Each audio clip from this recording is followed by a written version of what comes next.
Hello.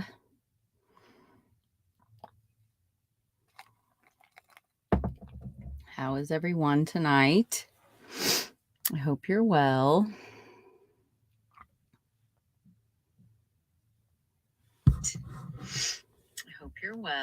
That's really delayed, isn't it? Hey, Chaotic Beauty and Chris. You'll be back later. Enough is enough. I'm snitching. I love that. That's a great name. So, I've been gone for a little bit, just trying to just deal with some stuff. But hi, sweet Caroline. How are you? My daughter's surgery is been postponed till Thursday. So I went ahead and did one of the episodes I had planned to do for when I was gone over at my mom and dad's, which is where we'll be staying until she's able to get around on crutches. So I'm doing all right. I took a extra job. So I've been doing that. And then I hurt my back doing that. It's like, oh, hate it. Me too. Enough is enough. Me too. Hopefully she gets to have it. Like it's, you can't even go if you have a slight sneeze, and she's constantly catching something. So we'll see how it goes. But I hope that it happens, because the more days it gets delayed, the more days that I do not have off work. So, and then my parents are going out of town, which are my help. So hopefully this is the last delay and we can just get it done with. Get it done. I want to get it done. But tonight, a friend of mine, she'll probably be in here at some point, suggested this case a long time ago, because of like when we were talking about it, it was like, wow, we were looking for cases that were similar to Delphi. Not that they were the same killer, but just kind of like similar crimes. Obviously, if they were unsolved, then, possibility. Because I really do. I think this is a serial killer, a budding serial killer that killed Abby and Libby, or it is a serial killer. I mean, I just don't see, I don't know. That's just my thoughts. Everybody has one, right? They're like butts. So, I just feel like what we do know of the case, it just seems very serial killer-esque. And, hey, there she is. So this was suggested to me by Lake. And, man, like when you see when I start reading it, you'll see what I'm talking about. We're just like, yes, check. And that will be the case of Mary Jones and Mitzi Holt. They're both in Tennessee. And so when I was looking into Mary Jones and Mitzi Holt, I was like, wow, like, wait a minute.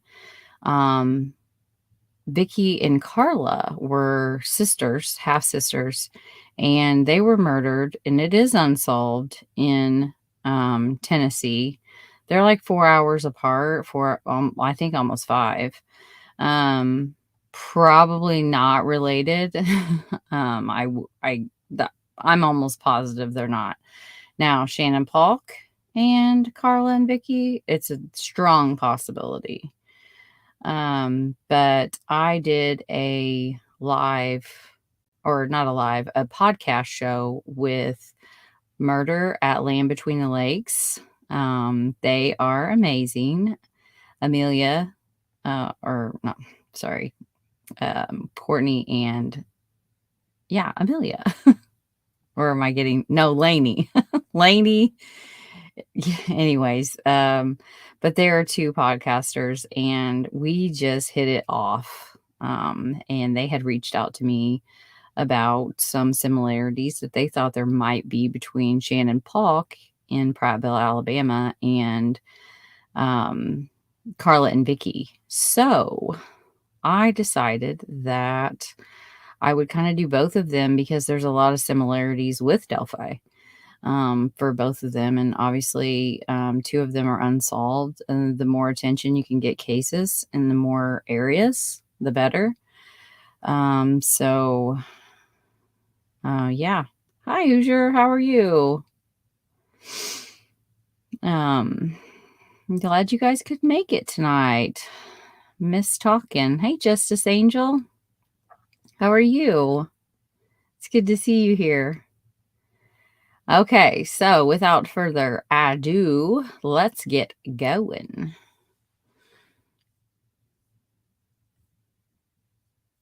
Let's see. You guys can see my document. It's totally fine, right?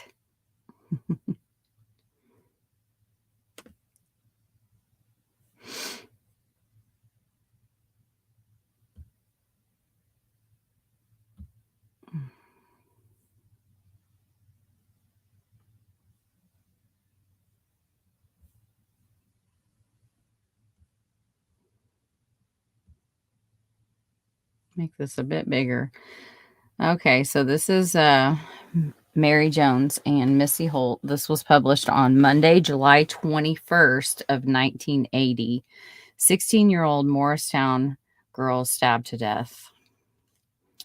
The partially clothed, mutilated body of a Morristown teenage girl was found in a South Hamlin County field last night. The apparent victim of a knife-wielding assailant who posed as a law enforcement officer. A 15-year-old girlfriend of the victim also was stabbed several times, but managed to escape and is in a Morristown hospital today.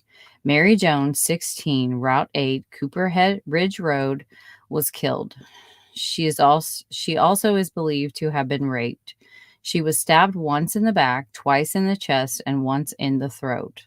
Miss Jones had been gagged, apparently to keep her from screaming for help, in the field between two subdivisions.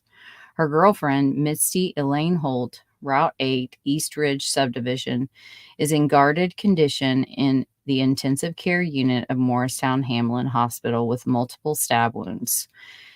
A search is underway for the man who apparently lured the two young girls into his truck in Cherokee Park yesterday afternoon as they prepared to leave after a day of swimming. Witnesses had told investigators that the man believed to be responsible for the assaults was driving a yellow Toyota pickup truck. The suspect is described as being in his mid-30s with a mustache and crooked yellow teeth. He was reportedly dressed in a service station attendant's uniform and baseball-style cap and may have been wearing glasses. Investigators believe the suspect is not a member of law enforcement agency, despite the fact that he displayed a badge, handcuffs, and a gun. Interesting. The nightmare began for two teenagers when a man approached them and claimed to be an undercover officer searching for two runaways, whom the girls apparently knew. After getting into his truck, the girls were driven to a field between Hurley Acres and Kingswood Estate subdivision. Miss Holt was handcuffed to a tree and stabbed several times. However, she was able to work herself free and fled through the field. A Hurley Acres resident, Jerry Bernard, saw Miss Holt staggering across the field at about 6 p.m. He called the Hamlin County Sheriff's Department, but the initial search turned up nothing. Bernard then summoned his neighbor, off-duty state trooper David Buck. Buck and Bernard armed themselves and went into the field where they found Miss Holt, bleeding badly, but still conscious. The handcuffs were still attached to her wrist. Trooper Buck's key fit the handcuffs, which were removed, and the two men carried Miss Holt to a nearby house and administered first aid. Buck summoned additional help and went back into a wooded area near the field where he found Miss Jones' body. Tennessee Bureau of Investigations agent Bob Baird said authorities so far have found no connection between this assault and the stabbing, rape, murder of another Morristown woman whose body was found in Greene County Thursday night on Interstate 81.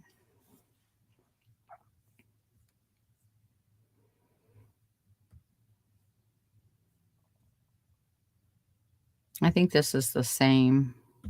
It's probably similar.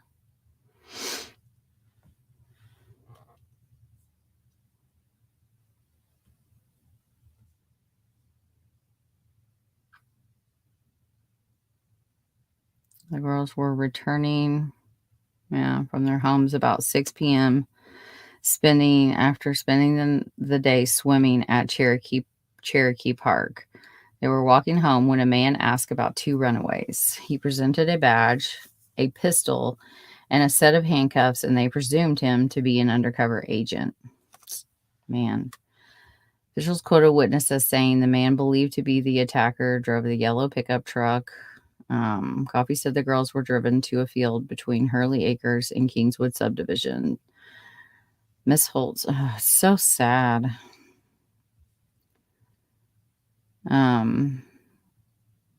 So this is the same.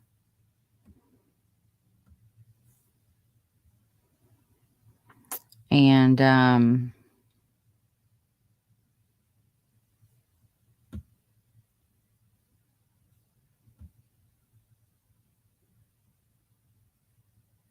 no,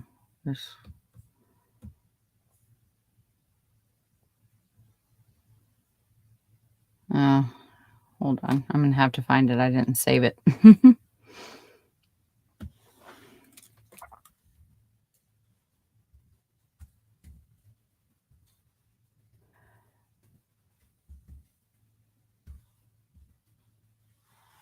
I didn't find a lot. Every time it comes up with that.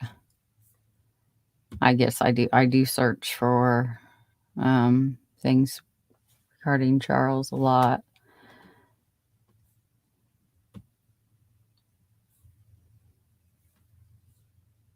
Here we go. Morristown student arraigned on charges of stabbing two, one fatally. A law enforcement student was arraigned yesterday on charges of stabbing two girls, one fatally, whom officials say he picked up while posing as an undercover policeman. Criminal Court Judge James E. Beckner ordered Randy L. May, a student of Morristown Community College, held in jail under a $100,000 bond until a preliminary hearing August 12th. May was arrested Monday night by Hamlin County Sheriff's deputies in the stabbing death a night earlier of Mary Jones, 16, of Morristown.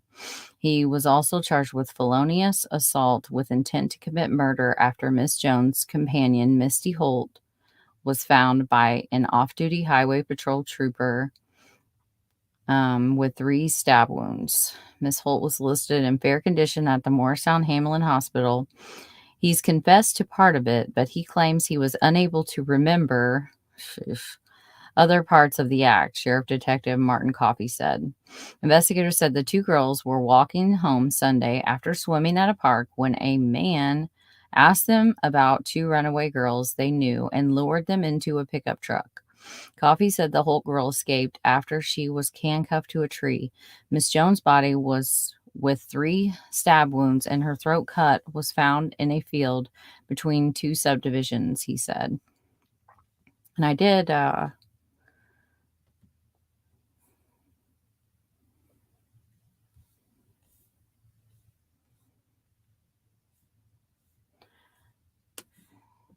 so they had been now.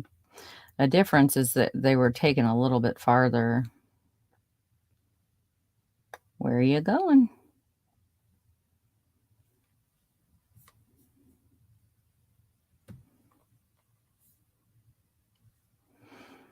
So this is Cherokee Lake that they were swimming at. And then they were headed somewhere along this road, I believe. I couldn't find the exact Route 8 and the other route that one of the girls lived on, or the subdivision. So I decided not to keep looking for that. But you can see we're not far, and he was said to have been, he was seen fishing near here as well.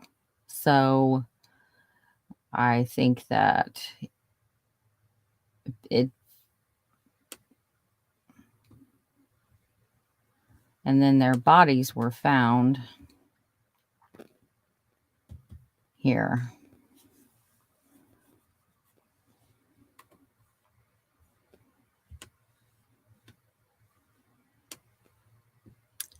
So basically, what brought him to this place, I'm not sure, but it was under construction. So they were taken somewhere up in here, I believe. I don't think it goes back.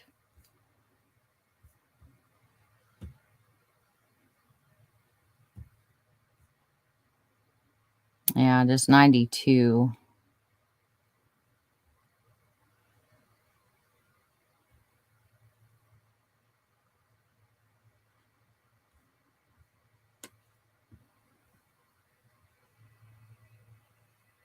But yeah, tied one to a tree and then raped and murdered the other girl and left her near this field here.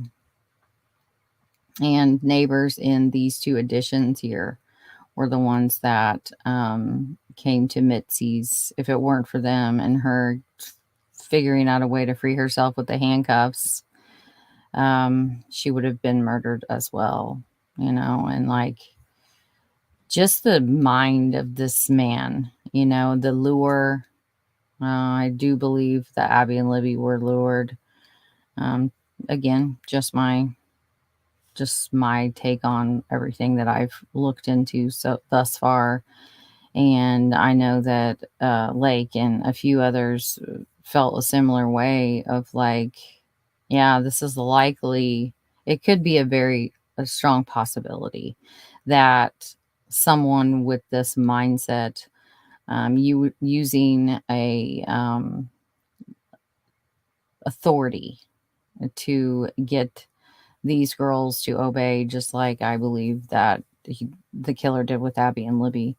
And then, you know, just obviously a lot of other similarities as well. There's two, you know, where they were spotted by the killer, where they were approached by the killer, and then where they were taken to by the killer.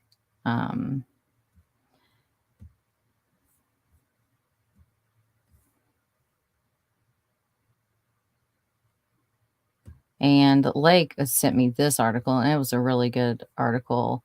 Also, on the case with Paula Zahn, if you have investigation ID, there is an excellent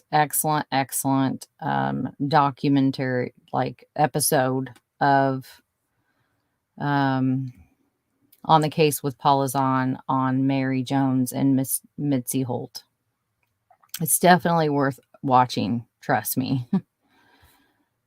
Oh, cool. Where is it? I hate that. If I look at them too much, I think they don't come up. Oh, here we go. I just hit a wrong button. It will be... It's not going to let me do it, is it? Nope.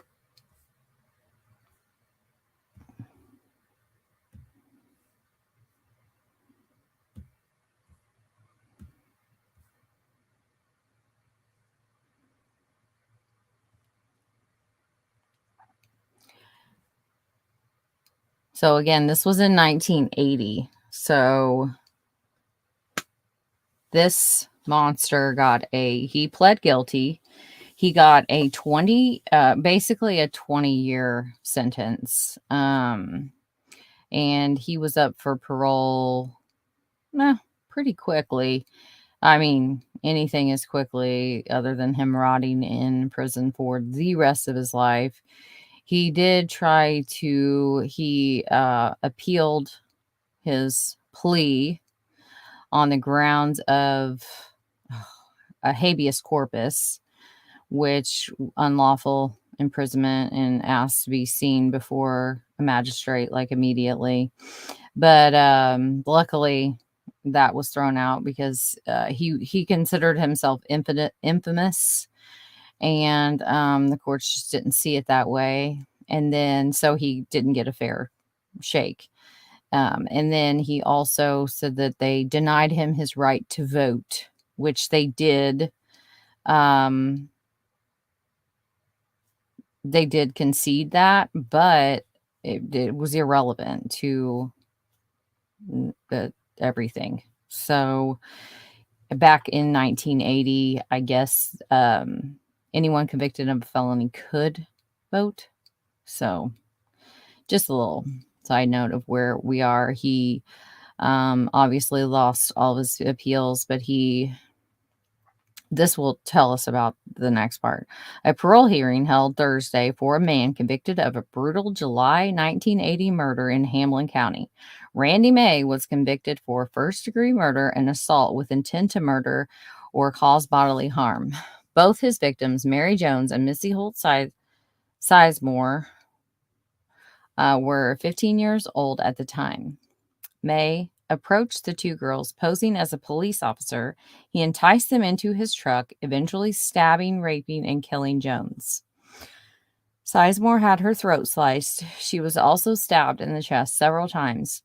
May handcuffed her to a tree, leaving her to die. Jones was killed. Sizemore, now 51, expressed her feelings at the hearing. So this is her in this was in 2016. Quote, "It ruined my life. I had hopes and dreams of doing something with my life. It's ruined my health. Mentally, it's made me scared of everything and everybody," end quote, Sizemore said at a hearing. Quote, "He brutally raped and murdered her. He brutally tried to rape me if I hadn't fought with him with everything in me.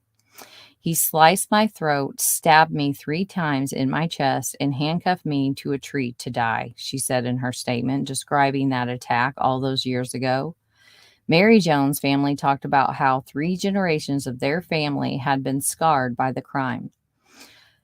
May first came up for parole in 2002. There were hearings in 2005 and 2011 as well. He was denied all those times. At this hearing, he did something new. May apologized. Quote, "I am sorry for what I did. There's no excuse for what I did. These women did absolutely nothing to me," May said. He apologized today to the families for the very first time. "I was appalled, actually. I know that God says to forgive, and I want to so bad.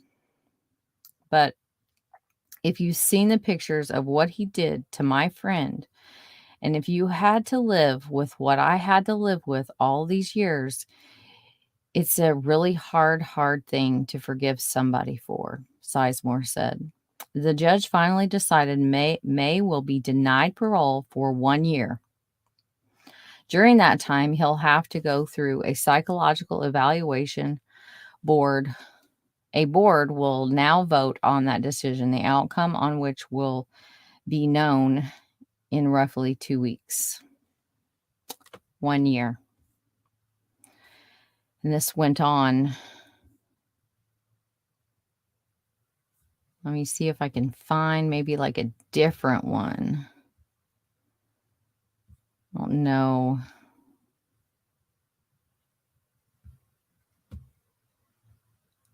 So what they did was they started a petition on change.org. It's just absolutely amazing. Friday, July 20th will mark 38-year anniversary of one of the most brutal slayings in Hamlin County history. May has only served approximately half his two 20-year sentences after pretending to be a police officer. Randy Lee May lured 15-year-old Mitzi Holt Sizemore and her 16-year-old friend Mary Jones into his car. May took the two girls into the woods, savagely attacked them. He stabbed Sizemore 3 times in the chest, slashed her throat, and left her handcuffed to a tree to die. Sizemore could only listen as May slaughtered, violated, and killed Jones. Man. When May realized Sizemore was still alive, he returned to her and stabbed her again. His plan was to leave no living witnesses to his atrocities. Left alone in the woods, Sizemore shredded the flesh off her hands. Oh, wow. Sizemore shredded the flesh off of her hands to escape the cuffs, made her way to help, and eventually survived to see her attacker jailed. August 22nd will mark the 3rd year in a row that May will be up for parole. The 3rd year in a row that his surviving victim, as well as the friends and family members of both victims, will have to gird themselves to the possibility that Randy Lee May might once again be a free man. This is what I was talking about in that last episode of it's never over, like, oh, you hear life sentence, and to folks that don't study these kinds of things, you think, oh, life sentence, like, no. Unfortunately, no. And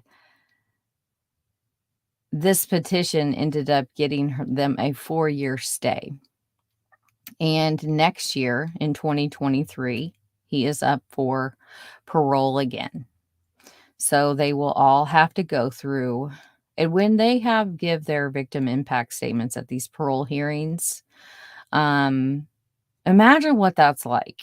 Imagine never being able to just move on, for not that you ever are over something like this, not that there's ever any closure. You are always going to imagine what would have been if my loved one hadn't been murdered. That's never going to go away. Imagine the courts basically being raped by the justice system over and over and over again. It's just literally awful. It makes me sad. And again, covering this because Randy Lee May will again get another parole hearing next year. And so hopefully this motherfucker does not get out. Yeah, I hope not. I really do. Here he is.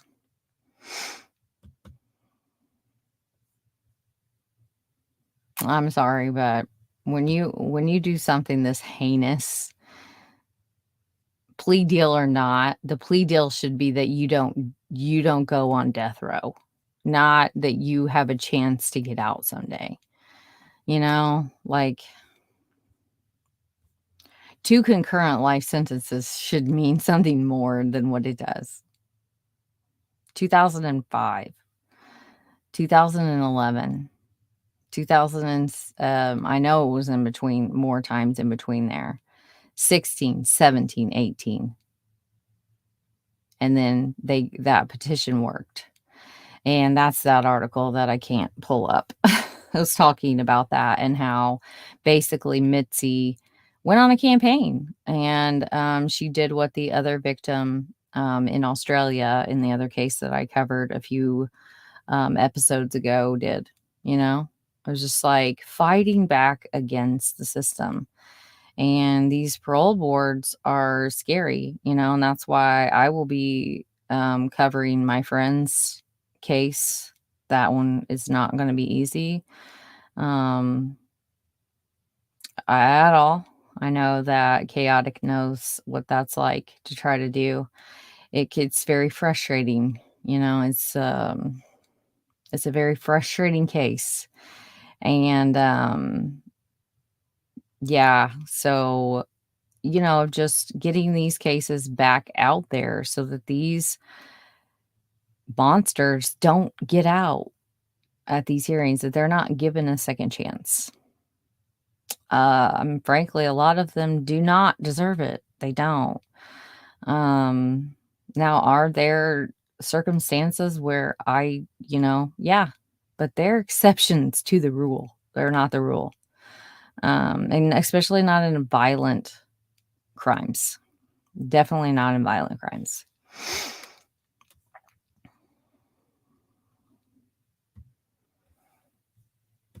And this is Mary Jones.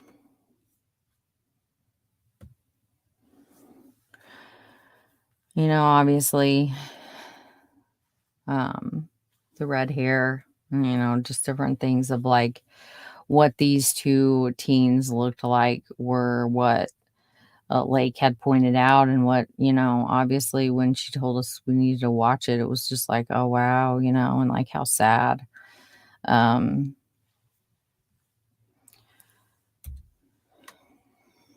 then this is Mitzi today, closer to today. You get to see her eyes. To me, it was just like so sad. It's like she, used to just, the eyes that have had to see stuff that they should, and ears that have had to hear things that no human should have to. All for the what? All for what? Some stupid ass killer jollies, but she survived. So it just like when I saw her eyes, it was just like you could just see the pain, the fear, the sadness. It's all right there. A lifetime of it.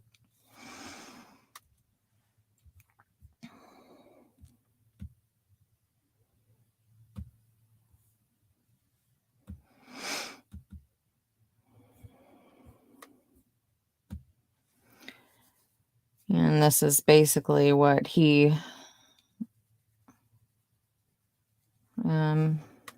was 22 at the time, I believe, 22 or 23. Funny how, just think about like Greeno, for instance. And someone had sent me an article about, well, actually, it was something that Greeno had. I'll share that one. It's a series of posts and comments. How he likes to insert himself into everything Delphi, ridiculously. But someone had basically put an article underneath his comments and underlined in red the part where it's talking about inserting yourselves into an investigation, and that serial killers commonly like to present themselves as a authority figure, handcuffs, badge, and whatnot. Interesting. I think it's interesting. Hey, Monica. Hey, Lori. How are you? Professor Pug and Just Mike. Hello. Lipsha. Good to see you. And Faye. It's been a minute. I'm glad you're here. Taffy. Doris. Hello, girls. How are you guys? AD. Hello. Yeah, AD. It does. It really does give some Delphi vibes, doesn't it?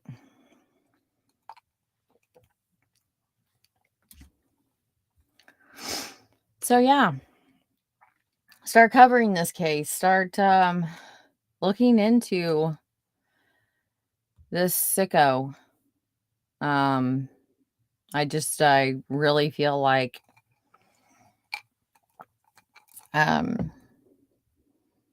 coverage helps at times like these when it's getting close, when that gap of that year is closing in on 2023. And the more momentum that you can build, my podcast is small, totally cool. But that's kind of sometimes where it starts. Is a smaller podcast will pick up a cold case or an old case and look into things and try to find similarities or just kind of review it. And I'm doing it for multiple reasons. Obviously, when you look at Mitzi, you can't help but feel for her and imagine like what it would be like to be in her shoes. I can't imagine. I can't imagine being her mother, Whew. And then obviously you think about Delphi and what we do know about that case and see the correlations there with this one and just wondering like, is this, kind of the profile, if you will, of the Delphi killer? It's pretty dang close. And yeah. Sorry, I just got it on my hopefully there's not much on the screen. I don't even know. But yeah, I think this petition is obviously well, maybe it's not. I'm going to try to sign that later. And I mean, just to see, it was in 2018. But I think another petition to keep him behind bars would be,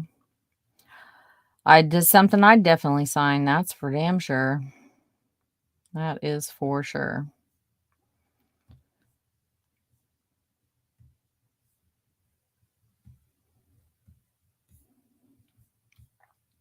Who knows? I doubt I'll be able to play this, but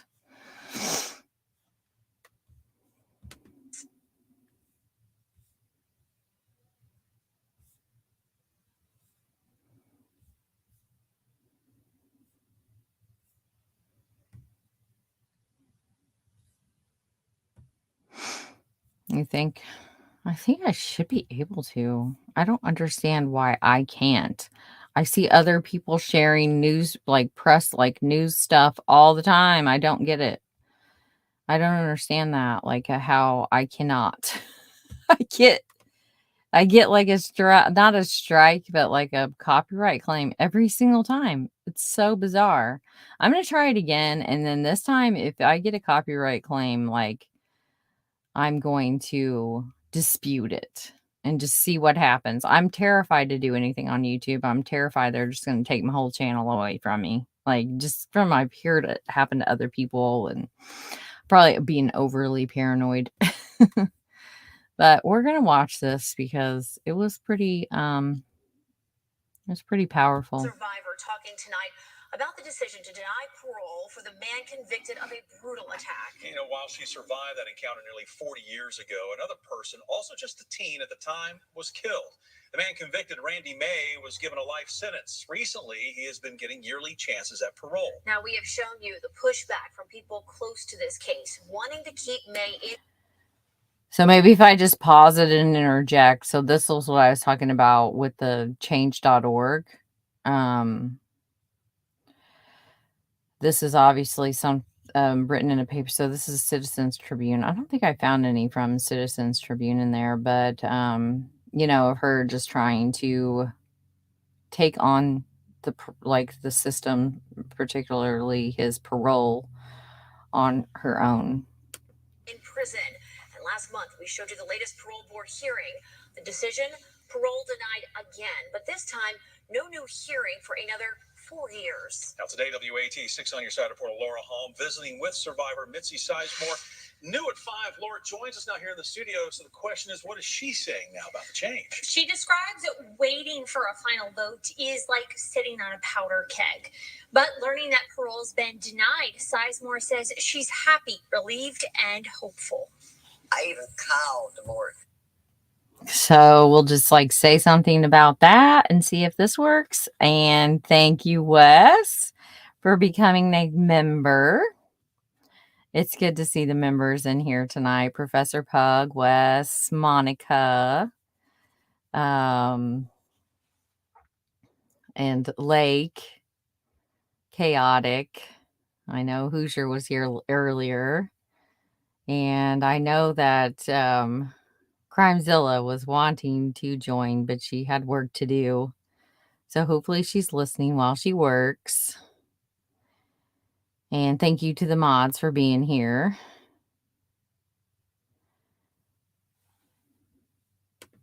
The state. This envelope carries all kinds of letters. This was the hearing notice. And Mitzi Sizemore keeps it close. I know it's been 39 years, but it seems like yesterday for me. It's vivid in my mind every day of my life. There's another letter on its way from the state saying Randy May, her attacker and Mary Jones' killer, has been denied parole again. It was scary. It was emotional. I was scared that they would make a decision to let him out this year. All them old fellows just came back, scared to death of him. I mean, I can't help it. What he did, he took away more than just one life. He took away a lot of lives. Days ago, Sizemore said she got... That's the thing right there, what she said about you don't just take away the lives of the two, obviously the life of Mary Jones, but you take away the lives, Mitzi's life, and then their families. And then I talked about this with the Shannon Paul case. It's still unsolved in Prattville, Alabama, and 2001 murder of her. And it just, it literally affects generations. And they're affected so deeply by this, not just their immediate family, but their children's children, because it affects the way you live your life. It affects everything, every decision you make, every time you second guess yourselves.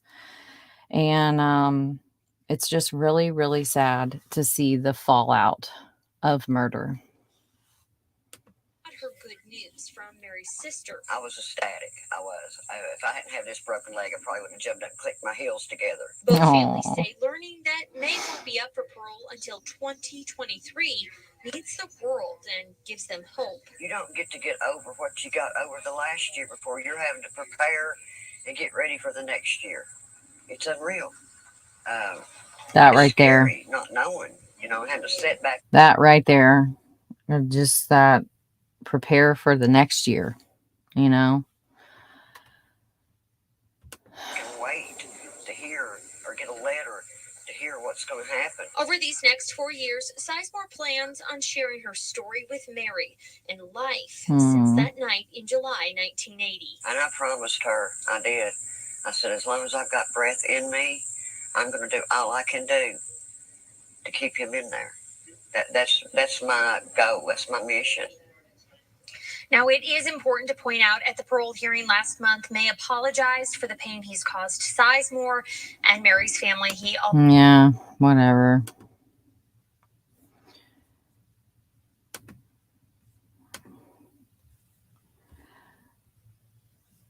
Okay. Now we'll get into thank you guys so much. Thank you. Oh, I turned my camera off, didn't I? Thank you, Lake. I appreciate that so much. And Pug, thank you. Thank you so much. Oh, that's okay, Justice Angel. Don't feel pressured. Don't feel like you have to. just thank you for being here.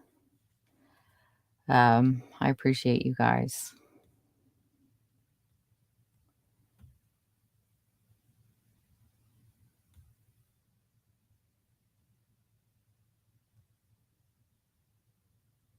Yeah, definitely not.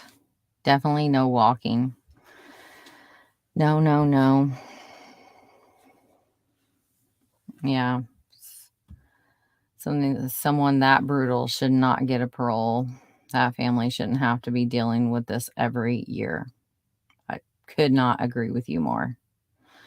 Could not agree with you more.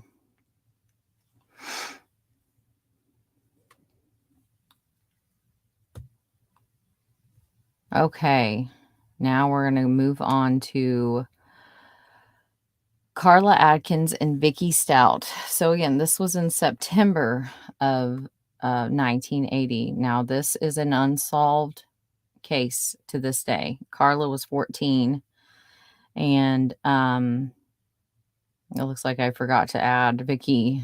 I knew I didn't finish all of this, and Vicky was 16. They were half sisters in Dover, Stewart County, Tennessee. The other case was in Hamlin, which I kind of showed you. You could see how they're kind of on opposite sides of Tennessee.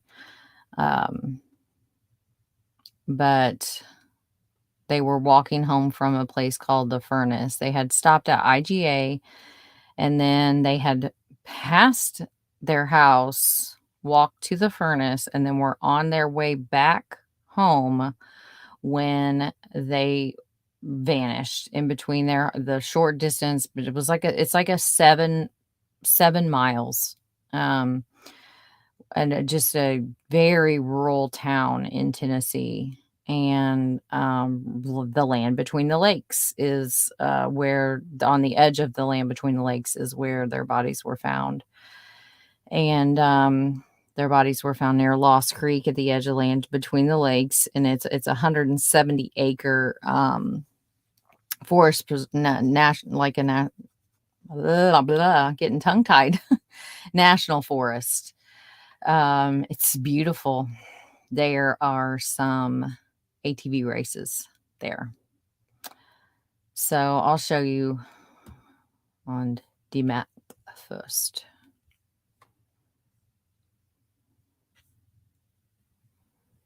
I need to do this.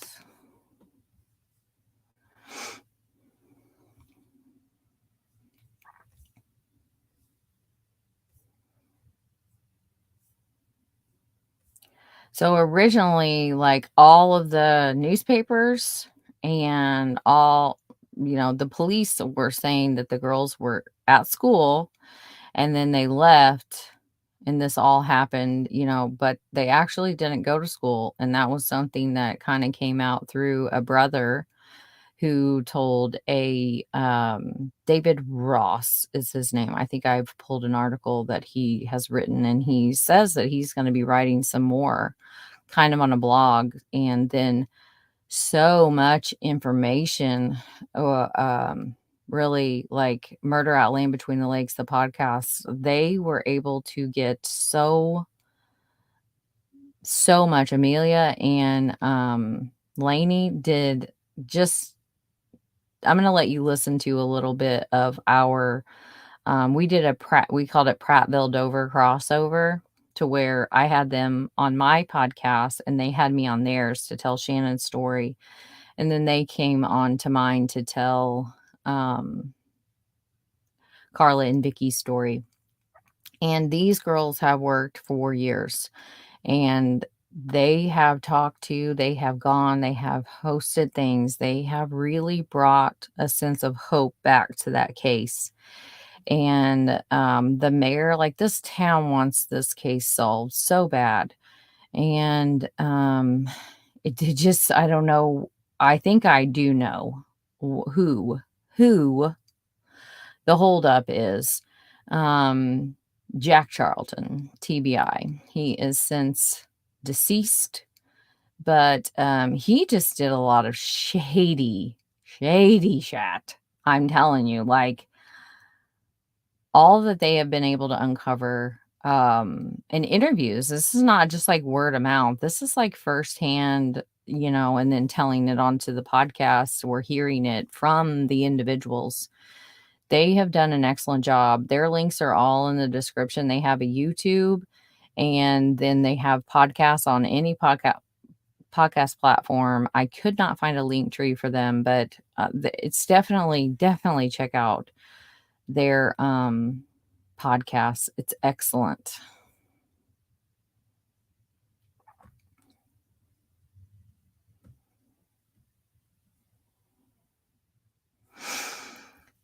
Oh,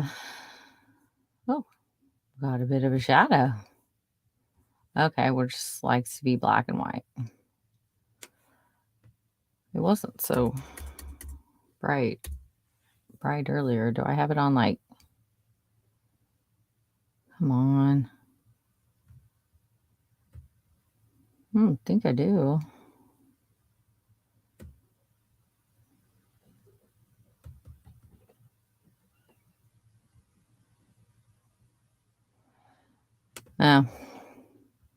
But yeah, so they did live in a mobile home, and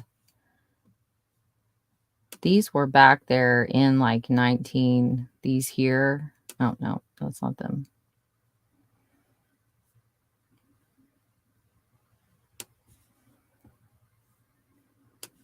Here.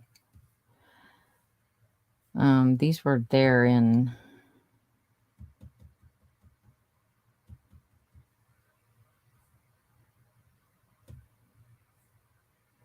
1998. Pretty similar. So I'm assuming that it's probably right in this. Anyways, it's along this State Route 79. And IGA and the furnace, I think it was like in a convenience store / restaurant / bait store. They were all in between their houses. So say this is correct and this is where they lived. They went this way to go to IGA, and then they walked back past their home and then went this way to go to the furnace. And they were stopped by a person in a blue truck. And the person turned around and went back to them. And then they were never seen again. So, and then this is where their bodies were found. So you can see, like, it's a very, it's a really rural, again, with Delphi, like, I found a lot of similarities with both of these cases in Delphi. Like, 2 victim, obviously some of them are, I don't need to explain, but you can see this route here of just, basically you've got a road that comes to here, and then their bodies were found right around in this area. And the terrain is pretty intense. You can kind of see it there, especially if I take this off. Sorry, my fan's whirring up. I hope that's not bothering anyone. But you can kind of see the terrain is pretty crazy thick, and they were found by 2 hikers.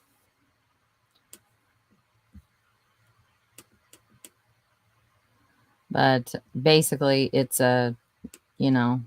once you turn off of 79, so this is past where they were taken from, and you just keep heading back west.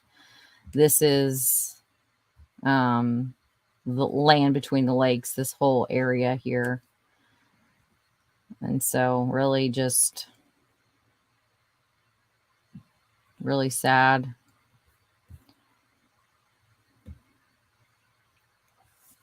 Hi, I've been working on something for her. It's not going so well, but I have been working. I've started doing portraits just randomly. I don't know why. And so I started to do one of KK, but it is not looking like her beautiful self. So I've just got a lot more work to it. I've just been super busy, but I figured I'll have time in the hospital to sketch. So if not, I did one where I was just like, what does KK remind me of? And I came up with two. It was like wildflowers and just a wild tree and wildflowers. And that's what makes me think of her. And then I did not like the wildflowers. They just didn't look right. I'm just not good with just kind of flowy things. So I started working on another one, and it's ocean. So with the mountainscape and a big awesome tree with beautiful flowers. I'd like to put some snakes in it, but I don't know how to do snakes. Well, I do, but I don't know how to make them look pretty. But there's like KK, she reminds me of she's kind of like me. She's an oxymoron of just like, she's tomboy, but she's also beautiful and girly, and she's just super special to me. So you let her know that I'm thinking about her too. Aw, good. There's a witness to the next day. Yes, Wes. Yes. And they had words with Jack Charlton, like at their home. A ton of witnesses saw David Hicks, the sheriff of the town, and Jack Charlton, TBI. So he knew these girls as well. And so did his son. Who lives in Prattville, Alabama now, and lived there in 2001. So that's where things get interesting. Okay, found some newspapers. That is Carla and Vicky. They do have her name spelled wrong. Just wanted to point that out. 2 Dover girls remain missing. Police here are searching for 2 teenage girls who disappeared last week as they walked home from a local store. Half-sisters Vickie Stout, 16, and Carla Sue Atkins, 14, of Route 2 have been missing since Wednesday, September 17th, according to the Stewart County Sheriff's Department. Deputy Ian Smith said the girls apparently left their house around 3:15 Wednesday to walk to a nearby store on Tennessee 79. Witnesses at the store said the girls purchased snack crackers and gum, then left around 3:30, walking east in the direction of their home. Neither girl has been seen since.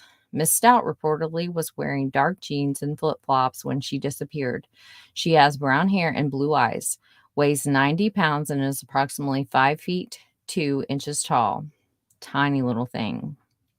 Miss Atkins was last seen wearing blue jeans, a red check shirt, and blue track shoes. She is approximately 5 feet 5 inches and weighs 130 pounds. She's tiny too. And also has brown hair and blue eyes. Anyone with information, obviously these numbers probably do not work anymore.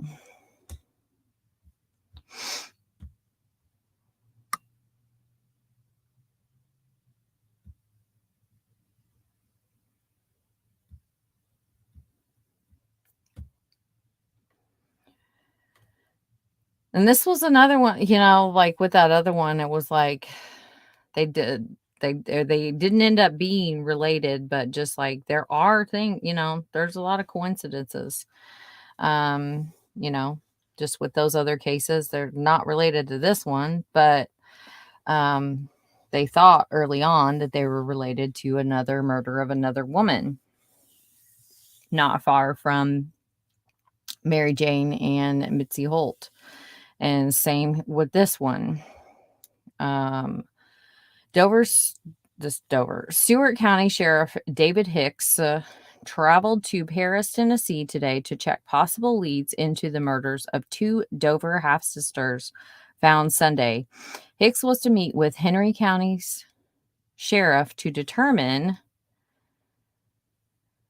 Whether there are any ties between several Paris rape cases and the deaths of Vickie Stout and Carla Sue Atkins. Authorities say it is possible the crimes could involve the same person. Henry County adjoins Stewart County to the west.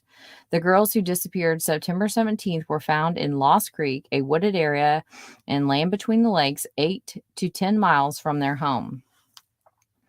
2 hikers walking in the area detected an odor and notified authorities. Sorry, just a second. I'm so thirsty. The sheriff's department found the decomposed bodies about 75 feet apart. Each was buried between 2 logs and was covered with leaves. The girls apparently had been dead since the day they were abducted. 2 neighbors of the girls saw a blue pickup truck that day near the US 79 convenience store where the girls were apparently abducted, Hicks said. The girls had purchased gum and crackers at Furnace Grocery, where they had gone after school. When they started to walk back to their trailer home, they disappeared.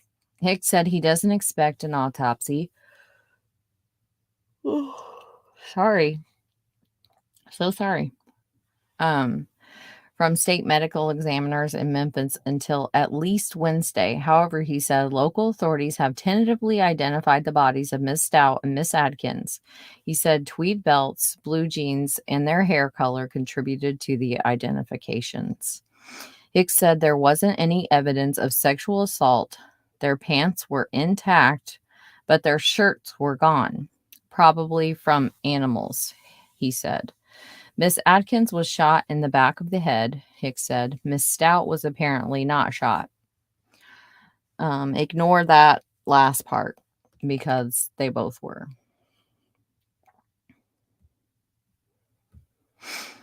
But that's the thing about why I love when Gray does these and why I like doing them too.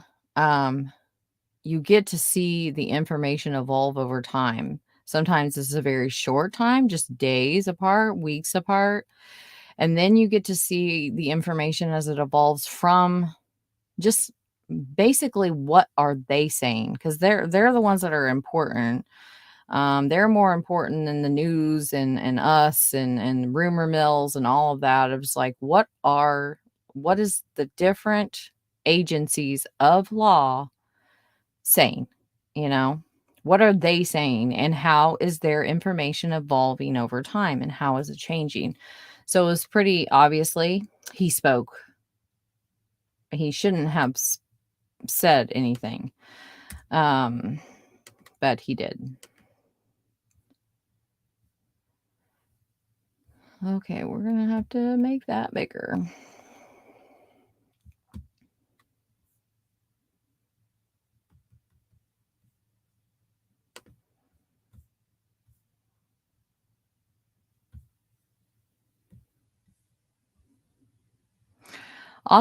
Autopsy reports say 1980 murder victims Carla Sue Atkins, 14, and Vickie Stout, 16, died as the result of gunshot wounds to the head. The two hikers found the bodies of the half-sisters on the afternoon of October 5th, 1980 in Stewart County portion of the federal government's land between the lakes. No one has ever been charged in the murders. Carla and Vickie were last seen on the afternoon of September 17th, 1980, talking with a man in a blue pickup truck alongside US 79 west of Dover near their home. They had walked from their home to the nearby Furnace restaurant store where they reportedly had purchased items and were walking back down the hill to their home when they reportedly were seen talking with a man in a blue pickup truck. The autopsy reports for Carla and Vickie are dated December 9th, 1980, and are signed by Dr. James Spencer Bell, Tennessee Department of Public Health, Office of the Chief Medical Examiner, Memphis, Tennessee. The autopsy began on October 7th, 1980. The cover letter of the autopsy reports lists Dr. Robert H. Lee. Let's just skip some of that. Quote, decomposed, skeletonized human female. This is for Carla. Organa alitosis, shotgun wound to the head.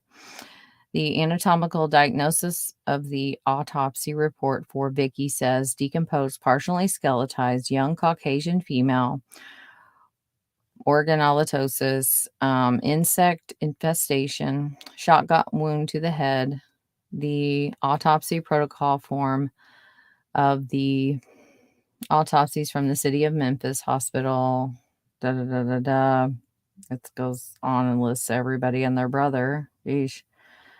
I do want to kind of know who these names are. Diagnosis for Carla says primary series shotgun wound to the head, entering the posterior head. So the posterior is here.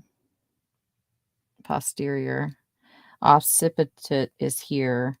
And partially exiting the right skull. So the parieto temporal runs from here to here.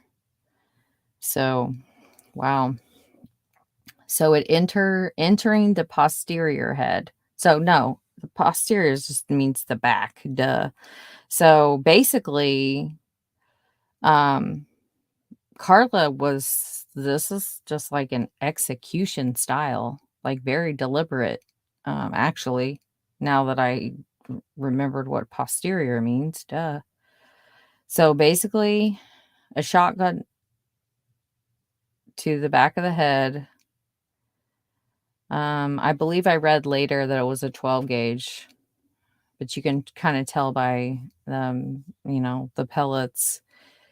But basically, it entered, I would say, here, because if it went through the temporal and exited here, they would go up through this lobe and then exiting out this lobe up in this area. I mean, but really like not this area. It's like right here. So that's like freaking, that's cold. That's awful. Okay, some pellets embedded in the left frontotemporal parietal inner table, depressing inside to outside the inner table. So basically you have on your brain, like on your skull, you have like obviously your outer, and this is called the inner table. So inner and outer. Decomposed, partially skeletonized human female. There was obviously, there was some heat, and there was also some really dramatic rain. And anytime partially, I learned all of this from Shannon Polk. I was fortunate, and I was able to speak with or write back and forth with someone that works at the body farm for the FBI. And so they taught me a lot about because for Shannon Polk, she was placed in a trash bag, and that basically helped to preserve some of her body. And in this case, where they were partially covered with branches and leaves, that didn't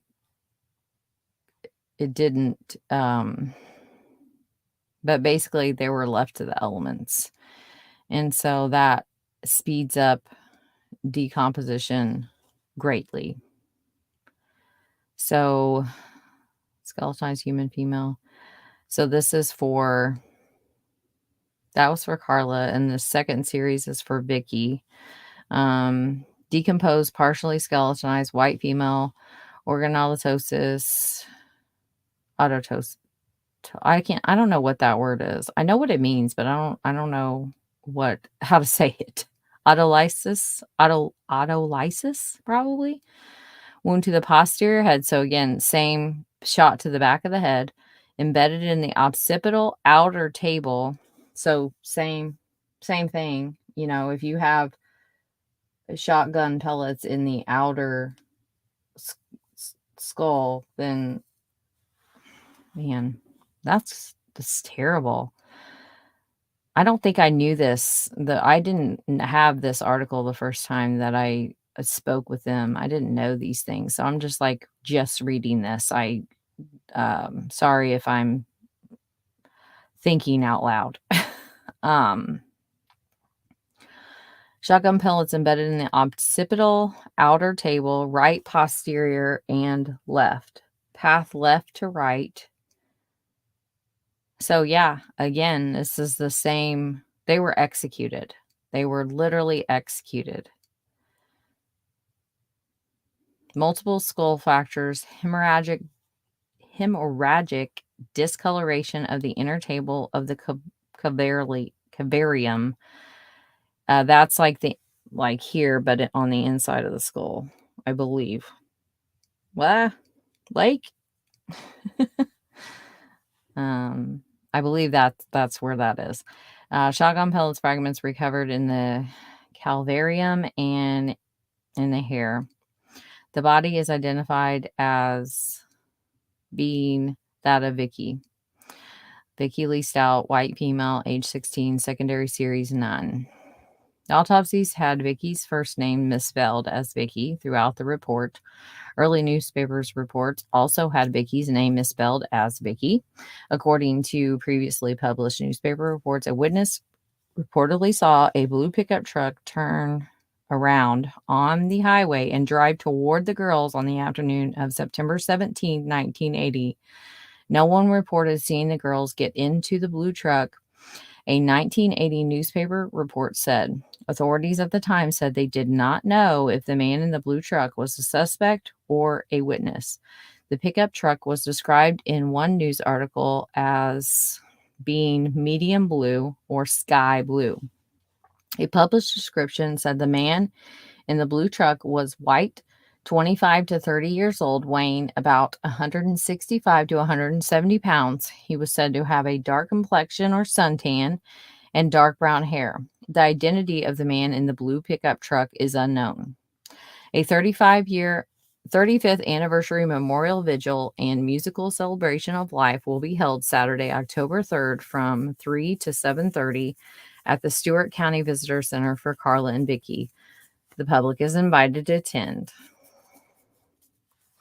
Oh. They host one pretty much every year.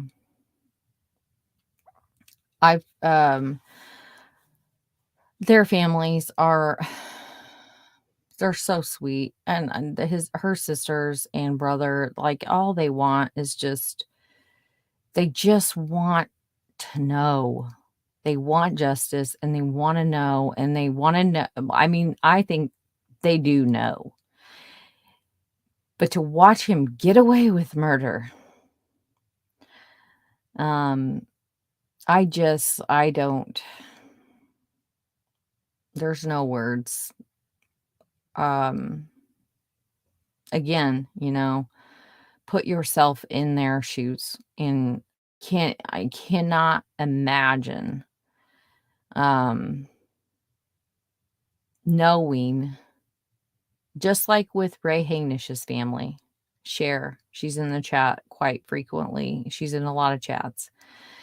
And his sweet mom and Dottie and Roxanne, and his other brothers and sisters, just, and his nephew, and his niece, knowing who killed him and not getting justice. And it's the same thing that these families have had to go through. And I wholeheartedly believe it's because of crooked cops. Are they the exception to the rule? Absolutely. 99% of the time. Just in this particular case, in this particular year, until they both died, this case was definitely, and I've spoken with someone from the Department of Justice, this isn't stuff that I'm just saying because I feel like being a jerk. This is things that I know. It's really sad, and it's so disappointing. And again, a rural small town, still small to this day. Everybody knows everybody. Sounding familiar? It's heartbreaking and it pisses you off, you know? It just flat out pisses me off. And if it pisses me off, then I'm sure that there is a word that can't even describe what they go through, you know? It's terrible. Absolutely terrible.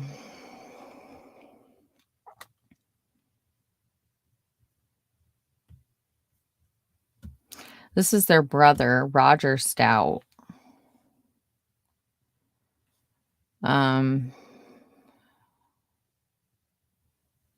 They had played hooky from school, Stout said. The newspaper said Carla and Vicky bought snacks and candy. Now, I'm not going to read this one because I know it's like it got a lot of similar things, but I wish that he had like talked more about the wrong information and the intentional, like, okay, so Jack Charlton, TBI agent, he literally put evidence in his trunk, right? Trash bags, no less. And he was just out, you know, a town over, and just the evidence, he was robbed of just the evidence of like his car was robbed. Come on. They're seen speaking with them in a I think I know. I'm not going to say, but I think I know of what was going on. But yeah, I mean, it's just absolutely insane. They were at the scene. There's multiple witnesses. Again, I've spoke to someone from the Department of Justice, and I know that Amelia and Lainey, they have spoken to countless other people that are finally brave enough to speak out. The mayor of the town. I mean, it's just, I think what they really need is, I don't even think like forensic genetic genealogy will help. I think because of the way that things were handled, they need something new, need something that hasn't been tainted in order to move forward, because this Jack bag, he's not going to, he's not going to confess. He's not going to mess up his cush life, you know, in Prattville, Alabama, no less.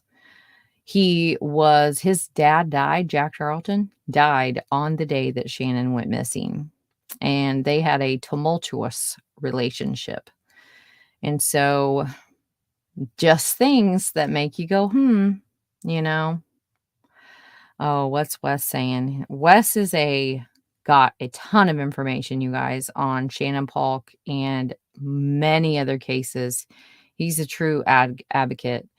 Me and him, we hosted a vigil together and we got to meet, and he was the one that told me about Shannon, and I was like, well, how can I help? And we decided, like, he had the Justice for Shannon Polk Facebook group, and I was like, well, I'll make a page that can go with it. And that way, because what was happening is, like, you can't share anything from a private group on Facebook. But if you don't want to make it public, because people were actually starting to talk and creating a timeline for Shannon Polk, but we wanted a place to like share the information publicly. And so I started running the page, and we just worked together for like a year. And then I had just got pissed about putting together all of this stuff and sending it over and over and over to other podcasters, to the local national media, and getting absolutely nowhere with Shannon Polk's case. And that's how I'm here today. Is because of Wes and Shannon Polk. It's because of Shannon. And I talked to one of Shannon's best friends, and she had told me that Shannon always tried her best. And that's kind of been my motto of like, I want to try my best at this. And I just wish that I could get other people to try their best too, especially for Shannon Polk. I really wish that I could force people to try their best. It's very frustrating. It's very frustrating because, again, you know, we can only do our part. We cannot we can't bring anything in a court of law or otherwise. We can't do that. We don't have that kind of a power. And honestly, I would have wanted it. Too much is given, much is expected, you know? And there's so many times where it's just like, because we don't know everything that they know, I feel like a lot of blame gets put on the detectives. Because they're what we turn to, when really in all actuality, it's the prosecutor. That's who you ought to write to. Write to the prosecutor, write to the judge, write to because they're the ones that a lot of times get in the way. You know, the detectives can only do their part, and then they're a cog in the wheel, and then it moves on to a different. You can present all of your evidence to a prosecutor, and he can decide that he wants to present that evidence to a grand jury or to a judge to issue a warrant for arrest.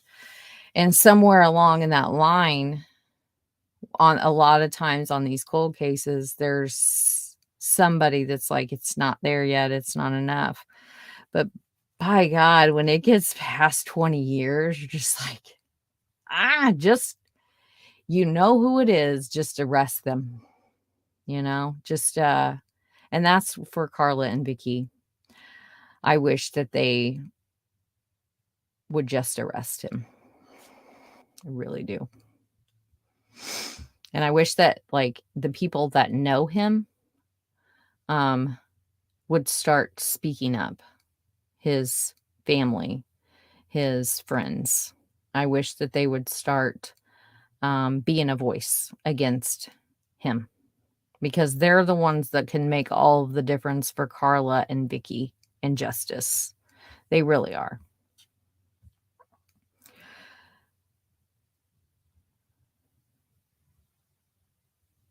I saved a bunch of articles.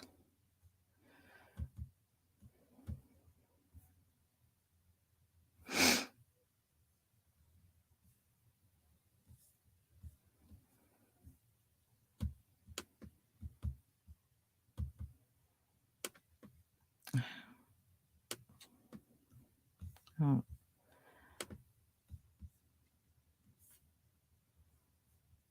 I don't need to see that.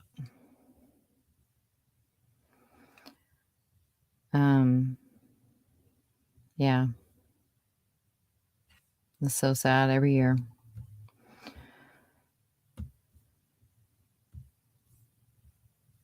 Over 37 years since the girls were murdered in the land between the lakes. October 7th, 2017, family members and friends of Carla Atkins, 14, and Vickie Stout, 16, pray at the graveside of the sisters who were murdered in 1980. The girls were last seen on the afternoon of September 17th, 1980, talking to a man in a blue truck on US 79 west of Dover. Their bodies were found on October 5th, 1980 in Mint Springs, Lost Creek area of the federal government's land between the lakes.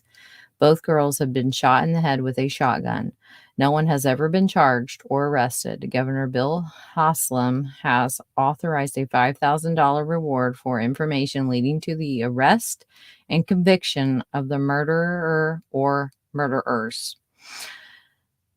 Can't tell me that you couldn't use $5,000 to do the right thing.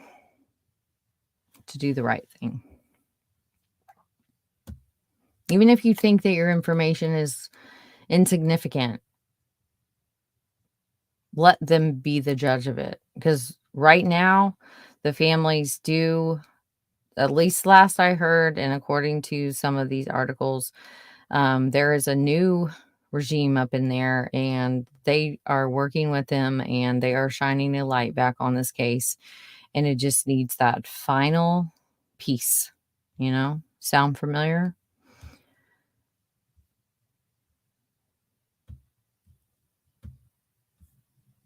These are oh,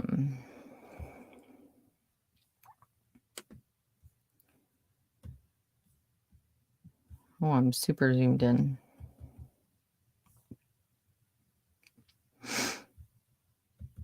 So this is the sketch.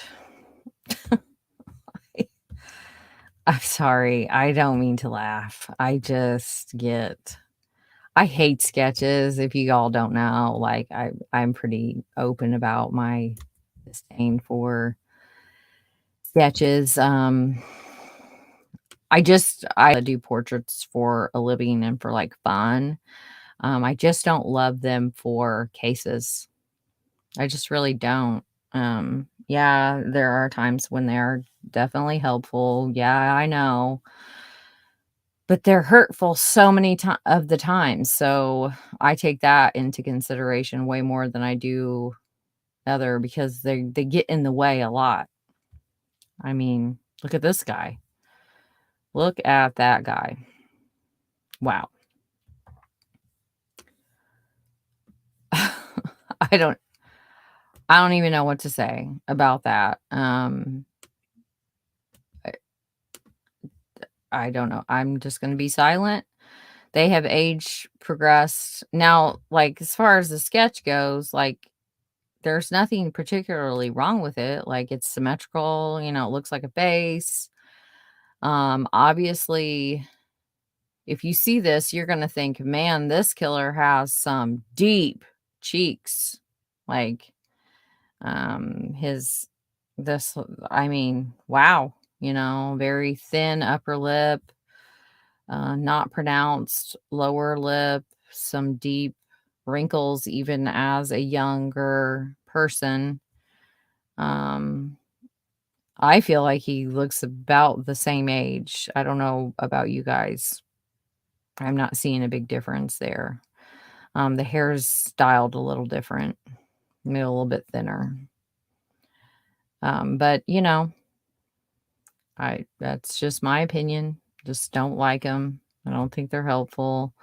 I think what they should do is just sketch the person that they know did it, and then do an age progression of him, and then just see what happens. Like, maybe I'll do it. Maybe I'll do it. Just saying. This case is like close to my heart too, and I get very upset about it. Just thinking about it all, get upset. And if I'm upset, imagine what the families are going through.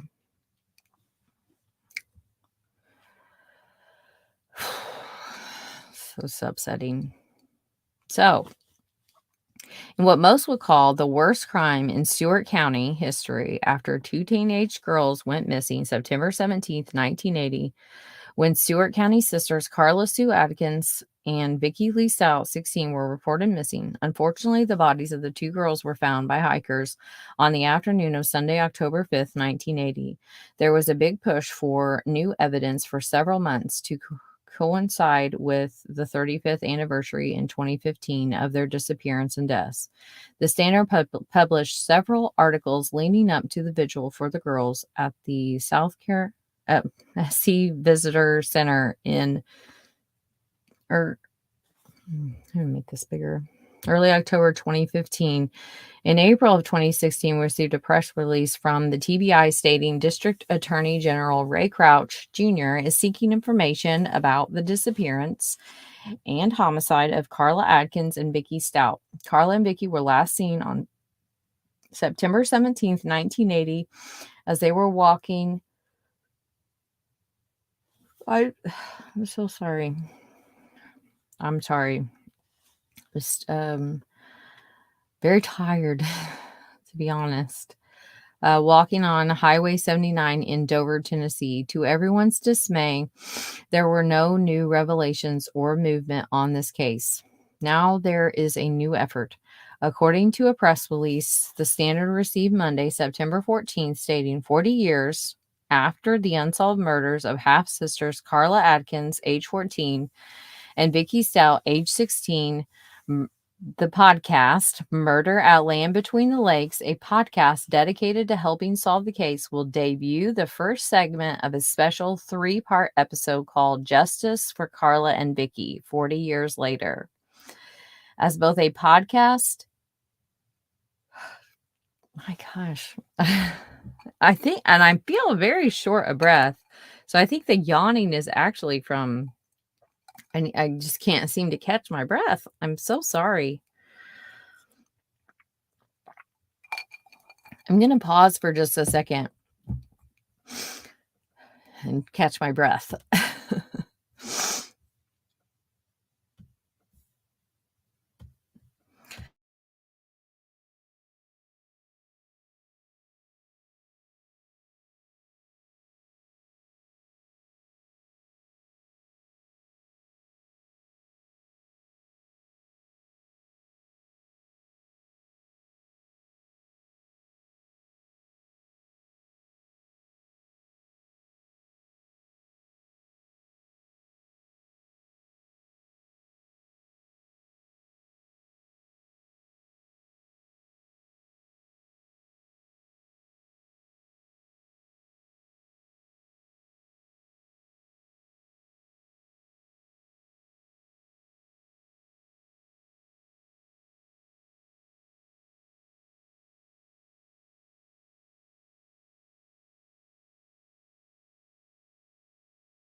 Sorry about that. I didn't mean to share my screen either. I think I just need to take a minute. I mean, my heart rate's really high, but my pulse was, I saw that someone had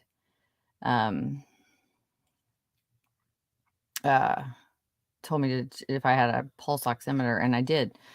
So my oxygen is fine. It's a little low. Sorry. I'm so sorry. I just needed a second to catch my breath, I guess. I don't know. It's very weird. I guess I just was talking too much. I don't know what happened. I hope I'm not getting sick. But see, like I just having trouble catching my breath. But yeah, I'm fine. I'm so sorry. I didn't mean to scare everyone. I'm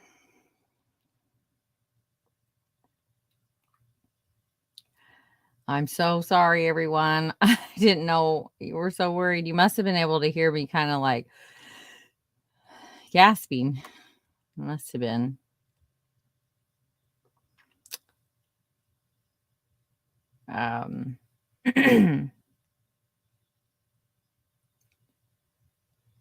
Yeah. Yeah. True evil.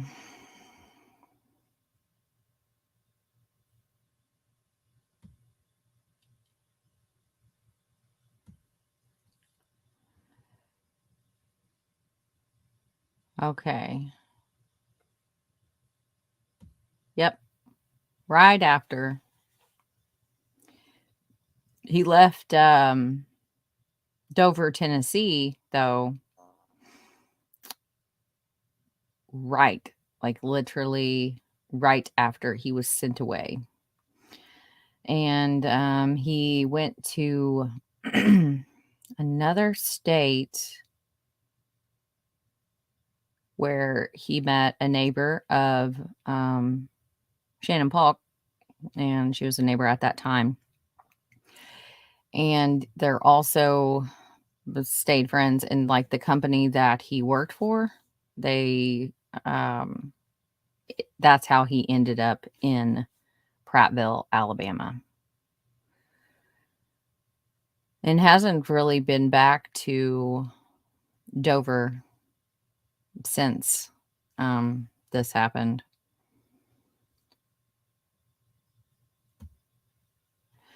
There's a very similar case of 2 girls murdered in Glendale, Arizona in 1996. Oh, Arizona, really? Jennifer Luth and Diane Shawcroft. I'll have to look into that.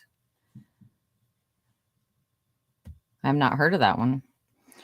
Who was the person in the blue truck? That person in the blue truck seems to be the key, and maybe the last person to see the girls. Yeah, they're definitely the key, all right. You nailed that. They were killed for a reason, like an assassination. Yes. Yeah.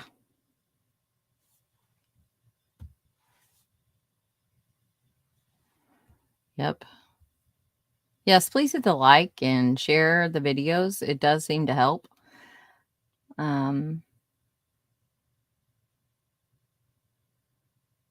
So you guys all saw, you should have been able to see that I was fine. I didn't like pass out or anything, because I was sharing my screen when I was checking Facebook. So I'm very sorry about that. He did give me permission to share that, though. Also, there is a bag of trash near the bodies that was dumped there by another cop who said he just threw out there without knowing the bodies were right there. Yes, that was a big part. Like, you guys have got to check out Murder at Land Between the Lakes and join Wes's groups on Facebook. Justice for Shannon Polk is one. Wes, can you should be able to post the links in the chat, since you are a mod. If you wouldn't mind, I would love that. But he's done like a lot. I'm trying to remember. I'm sorry, Monica will know as well. Peggy Chapel. And there's another one. I just saw it pop up. Well, there's a few. And the links for the Facebook group for Murder Out Land Between the Lakes, their page is in the description. I do know that.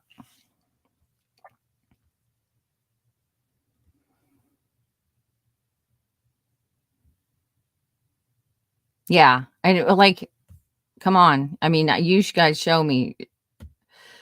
I'll share it again just so that, like, remember, like, here's Wes's comment. I'll take it off since I always forget to do that.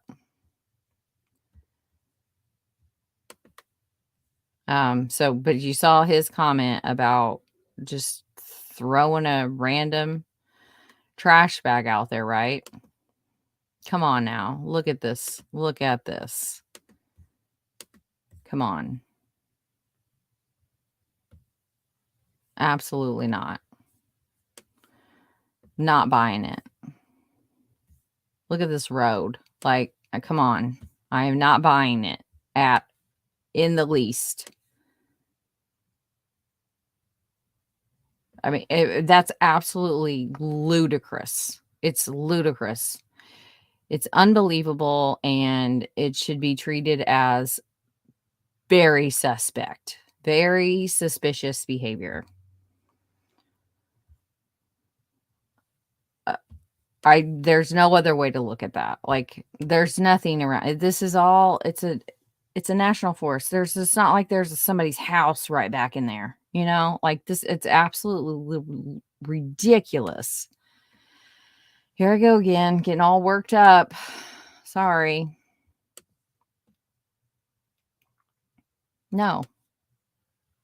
Absolutely not.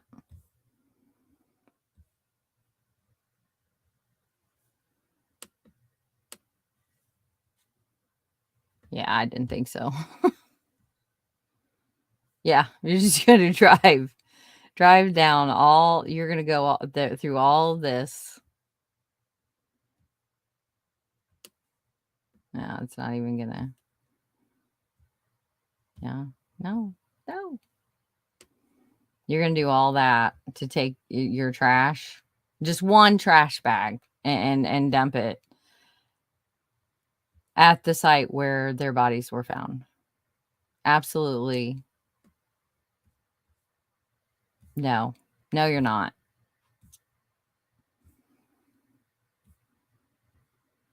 No. It's a slap in the face to sensibilities, to being a sensible human being. It's just like a slap in the face to anything sensible. It's nonsensical. Yeah, I probably did drop a bunch of trash out there after the hikers found their body, is all I'm saying.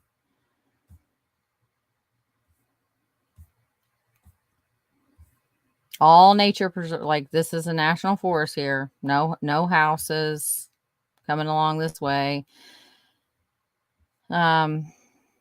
Similar in the fact of, well, it was a hunting preserve for Shannon Polk, but you know, this person was a hiker. Just there is a correlation there. But found in just like these remote areas that this is a crime. These are like, that's one thing with Delphi is, like, I don't necessarily think that the killer would absolutely have to be not from the area. Does it make sense? Yeah. But there's something that you could find. You could see a sign and you could find them. And this is a heavily wooded area where Abby and Libby were approached and then murdered. Is not a heavily wooded area. This is a heavily wooded area. This is in the middle of nowhere, you know, and obviously, if you like hiking and you think that you are clever enough to hide a dead body, then you're going to find somewhere like this. Here we go. We're just going to keep going just because I'm proving a point here. I'm proving a point. The purple line is where their bodies were found.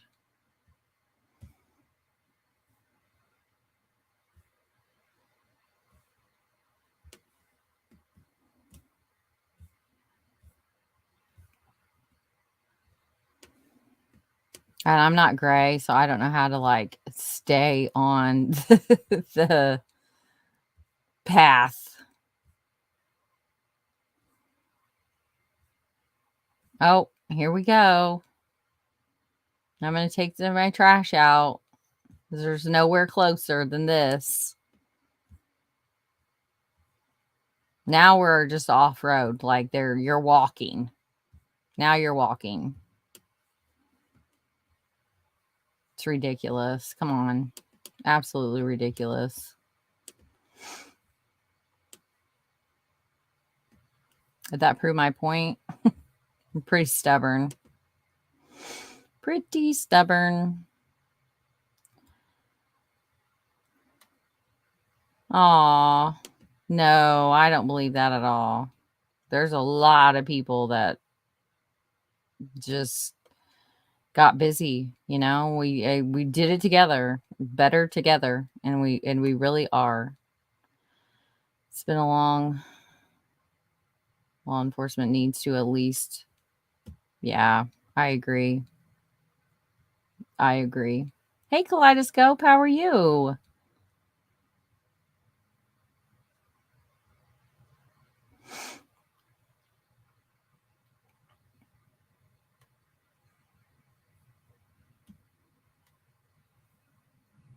Oh, Dan. 1968. The suspects are known, rich and protected. Nothing done about it. That's awful. Oh, yes. Definitely join the groups. Okay, cool. Yeah. You did do it. I think you did do it, right? I can check. On my phone.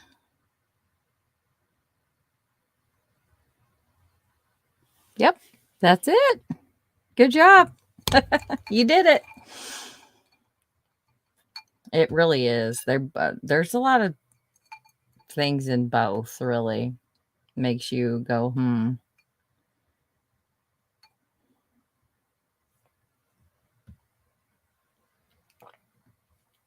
Tasha Reese. That was the one that I was thinking of.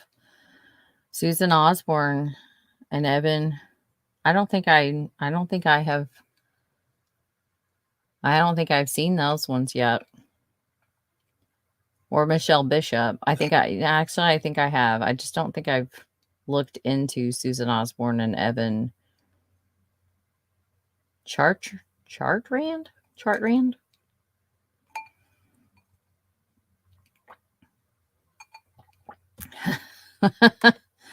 I feel you.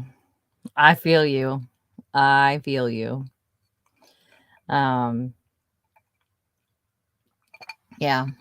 We all, those pleasantries, like someone asks you how you are. It's hard for me to just be like, oh, I'm good. I'm fine. I would like to be able to just say, like, I'm not forking okay. But can we please just let that be an answer, just as I'm doing good. Like, I'm doing good. And then people are like, awesome. I would like to be able to say, I'm not forking doing okay, but I'm here. And then that's okay.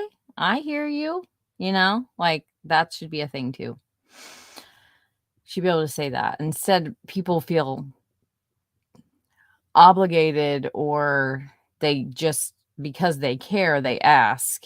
And when you really don't want to, you just want to be honest and not say, oh, I'm doing fine. I'm fine. when you're not, when you know you're not fine. I can't hardly bring myself to do it.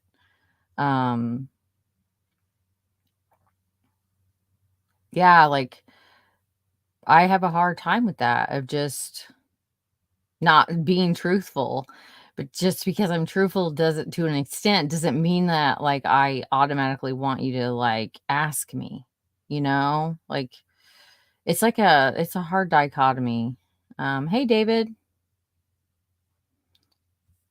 Toxic positivity.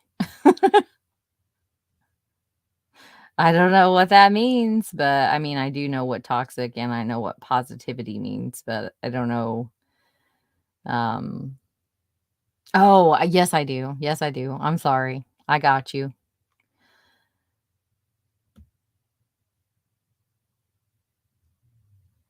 Okay. Hi. um, yeah, I'm kind of like, I'm an oxymoron. Hold on. Let me think of one here. Like, I'm negatively optimistic. It's not really a good, like, for an example, like, I like to think of every worst case scenario. Like, I could write a book on all the things that I've done in my life, of like the worst case scenario of like what all could go wrong, and be so negative about it, whether it's a vacation, whether it's skydiving, whatever I choose to do. I have thought of everything negative about it. Because then what happens is, once the event occurs, I'm never let down. Because I'll have like 7 different ways to die, 7 different ways to be kidnapped, 7 different ways to be raped, 7 different ways to die of just like amoebas and germs and airborne infections, you name it. I think about it. I have thought it all out, played it out, and I can play out a scenario in like 30 seconds. I'm not dwelling on them. I just like to play them all out. And then when I get somewhere, I'm always pleasantly surprised. Jumbo shrimp. Yeah.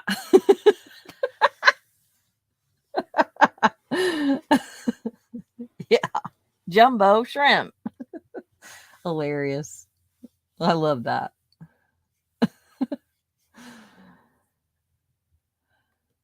Right. I want to say I'm not okay right now, but I will be without a big explanation. Yes. Yeah. Yeah, I would just want to be prepared. It's like an OCD thing of like, I have to go through a ritual about each thing I'm going to do.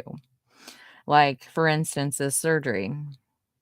You can imagine how it really, it will mess you up if you allow it. I will say that. A lot of it you can control. Now with OCD, that is, that's really hard. I was prepared for Monday. And so I had already thought about okay, what am I going to do? Like bed bugs, terrified of the little bugs. Anything that I can't see with my eyes, like I have already thought it all out. And, if there happens to be a, level 5 hazmat, outbreak, I've already thought of that disaster and the implications of it, and what it would be like to be stuck in a hospital. Worst, like, no, I don't know. That's like top 5 worst things that could happen. Jail would be a 2. That's number 2. Hospital, like trapped in a hospital, that might be number 3 or 4, you know. Submarine. Oh, hell no. Just basically trapped in where I am not in control of the vessel, of the abode or the vessel. Like that is a worse fear area. And then anything that I cannot see. So I'm terrified of ghosts, even though I don't really believe in them. I'm still terrified of them because I can't see them. I'm terrified of anything paranormal because I can't see it. And anything that's just like out there, you know. Not really terrified of space. I love space, but a lot of it that I feel you can see. So there's nothing to fear there. But aliens, yeah, they probably do exist, but they're just something that we haven't seen yet. But they're definitely not microscopic, I wouldn't think. So I'm not really afraid of them. Yeah, I have a lot going on, guys. It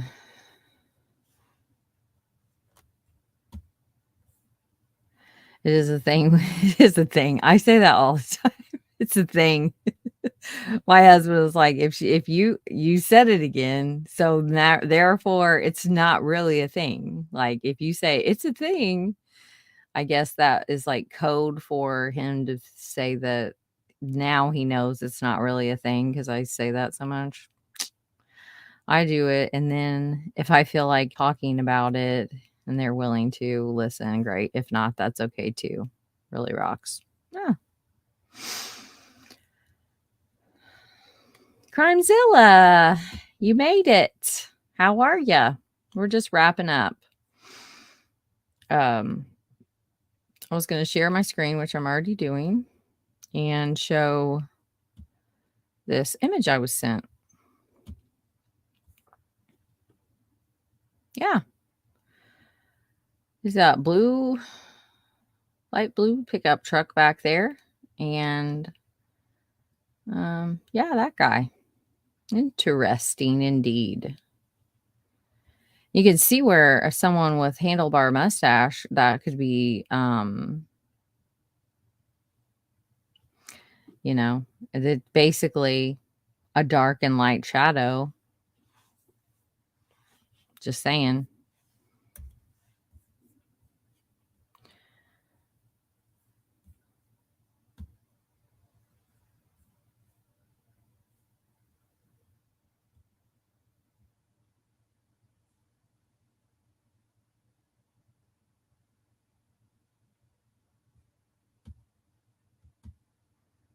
What did you guys think of Kathy? Oh, it's disgusting.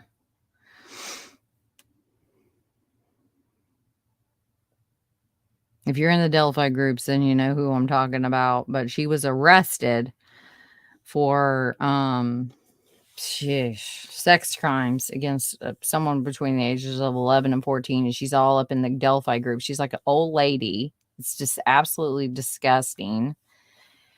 Anyways, so here's the sketch.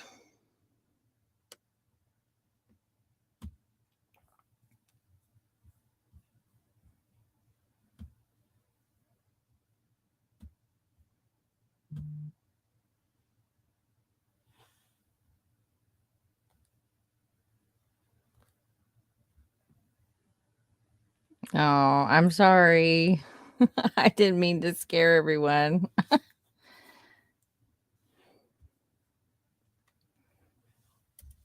Yeah. I would love to be wrong about a sketch if it was actually helpful, you know? Mm-hmm. Oh, thank you, Maria. You are so sweet. Thank you so much. But yes, justice for Carla and Vicky. Join their groups.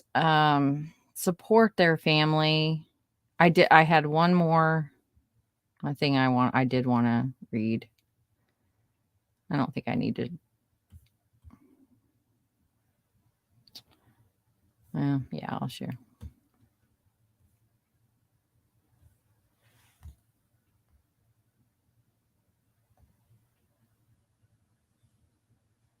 We're done here.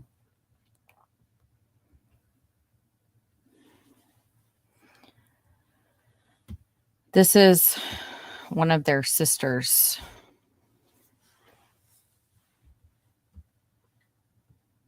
And I don't know. I haven't spoken to her. I don't know if the relation to Jack Charlton is who she's talking about. I don't. I have not spoken to her. Like I said, I've spoken to other people. 41 years have passed since 16-year-old Carla Atkins and her half-sister, 14-year-old Vickie Stout, were reported missing on September 17th, 1980 in Dover. 18 days after they vanished, their bodies were discovered by two hikers in a wooded area in the Stewart County portion of Land Between the Lakes National Recreation Area, considered federal land. An autopsy revealed, oh yeah, so you're just going to go and litter on federal land? Get out of here. An autopsy revealed that Adkins and Stout were shot in the head with a 12-gauge shotgun and placed in shallow graves. Their killer has never been apprehended, and this unsolved mystery continues to haunt Stewart County and the family of the murdered teenagers. The investigation was handled by state and local authorities, not the FBI. The Standard spoke with Patricia Gordon, the sister of Adkins and Stout, about the current status of the investigation. Gordon revealed, "I know who killed the girls." Gordon made the bold statement based on what she describes as confidential information that has come to light. Gordon says that the missing piece to the puzzle is getting witnesses to come forward with evidence to put the nail in the coffin. As the Standard previously reported, Ray Crouch Jr., 23rd judicial judge,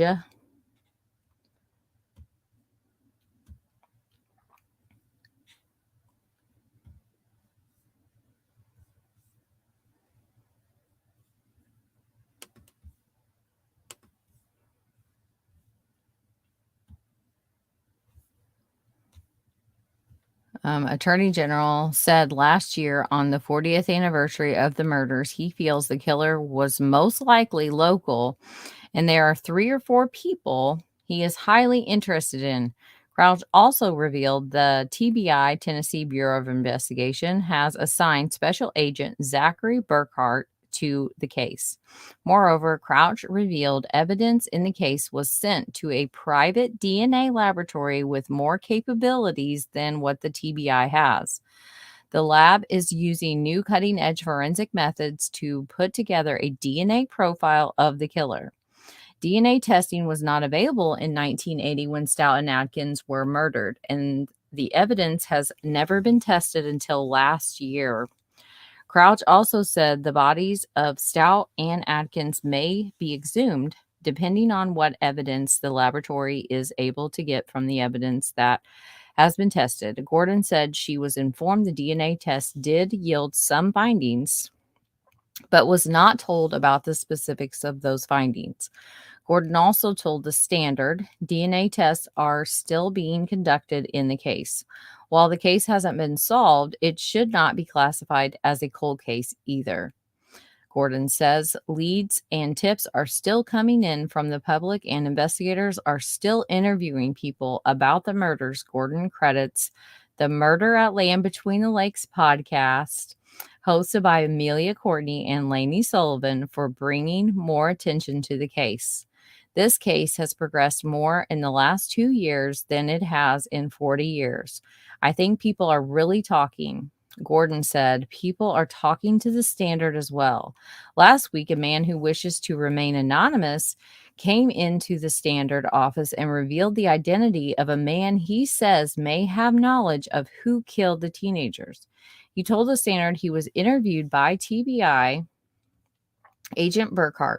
He said he would be willing to testify to what he knows, and he signed the testimony given to the TBI agent. He was able to let the TBI know where this person lives in Stewart County. We were informed by Crouch this interview did lead to another person being interviewed. Despite this case not coming to a resolution for 41 years, Gordon remains optimistic that justice can be served. I have every bit of faith that Ray and Zachary are doing everything in their power to solve this case. They inherited this mess. They've had to build a case from scratch, and I think they are doing a tremendous job. I think this case can be solved, and I think we are only a thread away, says Gordon. She also said there may be a vigil for family and close friends in October. If anyone has any information about the murders, call the TBI at 1-800-824-3463 or email the TBI at tips2TBI@tn.gov.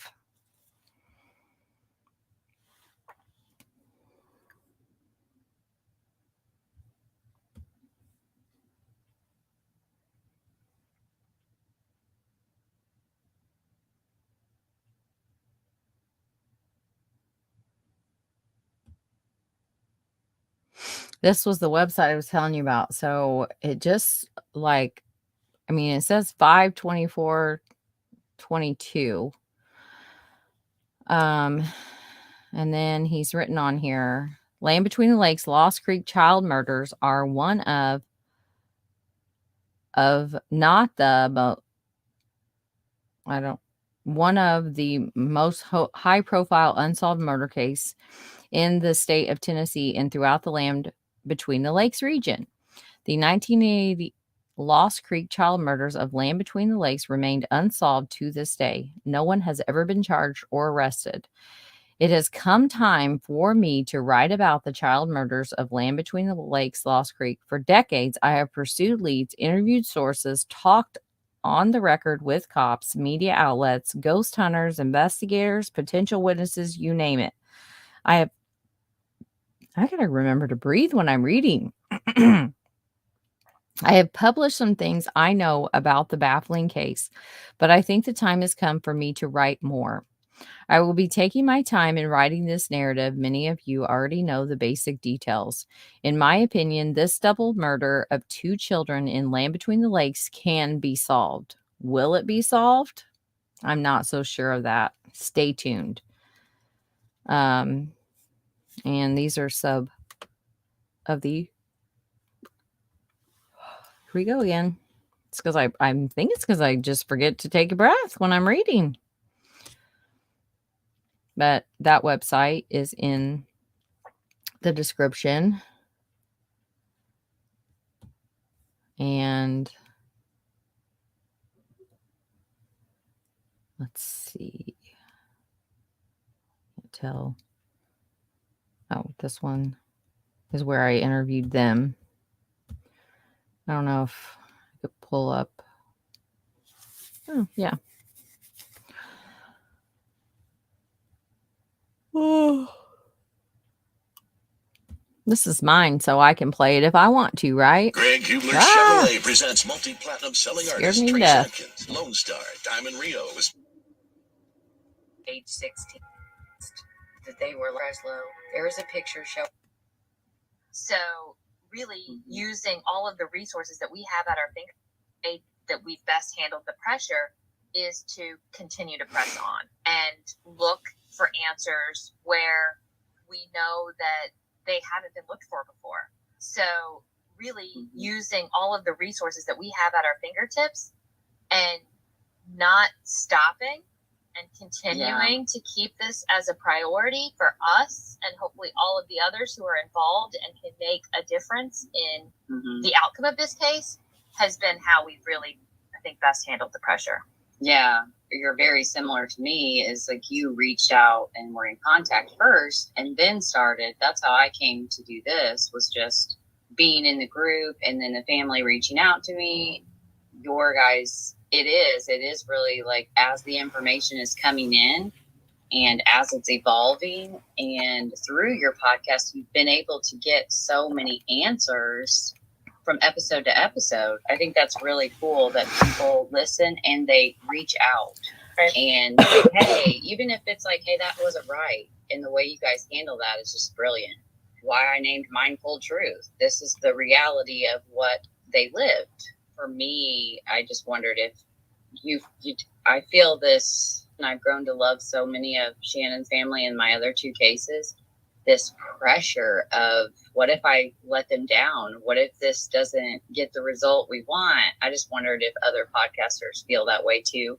Or is it just me? But I feel like, you're doing a lot for her as well in the family. And we talked about this too in the last episode, as far as like everyone helping out.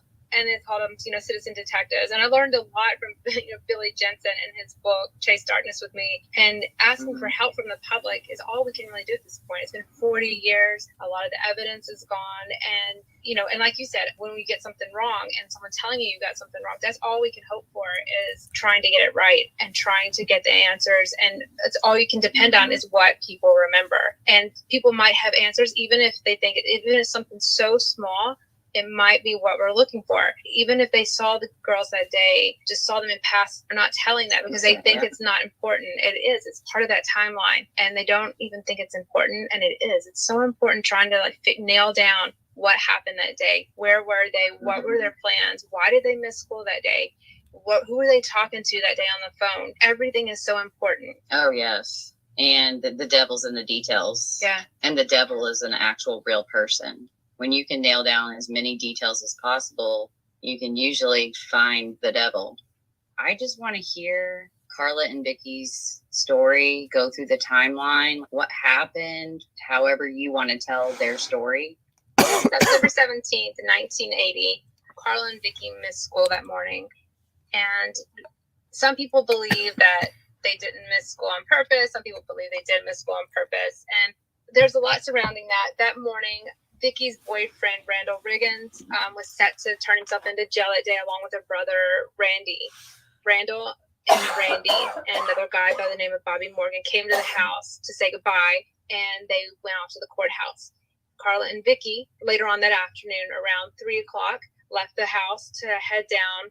They started walking, and they left to go to one store to get cigarettes, gum, whatever they were set out to get, left there. Was that called the Furnace? Well, the first place they were spotted at was a place called the IGA. And they were spotted there with supposedly, now this is where the timeline's always tricky, supposedly with Randall, the boyfriend. But this is where it's really tricky, is supposedly he was still held in jail. Records show that he was still in jail. Eyewitnesses say they saw him that day with the girls, like later on in that afternoon.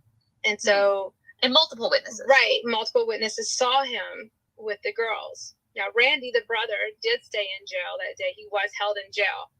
A reliable source does say that Randall does say he was with the girls that day. That he was in a van, he had the girls. But then the source also says when he left, the girls left on foot and left the IGA. Randall left in the van, not with the girls. The girls left on foot. And they were headed towards the furnace. Quick question. Did he pick them up from their house? No. Did they arrive there with him? They arrived there with him, is what the eyewitness said. That they arrived there at the IGA with him. And so they left their trailer. And I don't know if he picked them up along the way. If that is what happened, he picked them up along the way. And they stopped in. And then he left. And they left on foot. They went to the furnace. I don't know if they didn't find what they wanted or didn't get what they wanted. It's like a little grocery store as well, or a little, I guess, the little convenience store to get what they wanted there. And then when they left there, they went back down Highway 79, and they were spotted talking to a man in a blue truck by an eyewitness. And from that point on, they were never seen again. Now, this is all on the same highway. Did they go in like an organized fashion, like they left their house, then the IGA was next on the road, and then the furnace was after that? So that makes sense. No, they had to pass by their house. Am I right, Lainey? Yeah, so they would have left their house, gone to the IGA, then they would have left the IGA. They would have had to pass back by their trailer in order to get to the furnace. And then they were turning around and walking back towards their trailer when they were spotted talking to the person in the blue truck. Now, the witness that saw them saw them talking to the man in the blue truck spotted them, did a U-turn in the road, and came back to get them, came back to see them.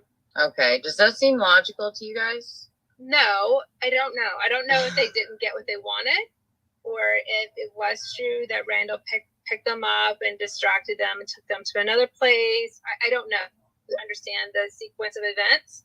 I don't know. It kind of depends on what they were buying, too. For some reason, I have in my head, I mean, I know this was 1980, but what if they went to the IGA and got candy, gum, soda, and then they went to the furnace to buy cigarettes because they knew they could get cigarettes there? Right. Yeah, that's true. The furnace was definitely more of a mom and pop type shop, and it could have been one of the things. It was, you know, a warm September day. They were out and about, and maybe the furnace was a place where sometimes people hung out, and they wanted to just go check out and see maybe somebody's hanging out there. So basically, if they walked from the IGA to the furnace, they would pass back by their own home. Okay, so now, I just wanted to clear that up because that was one of the questions I had of where everything was.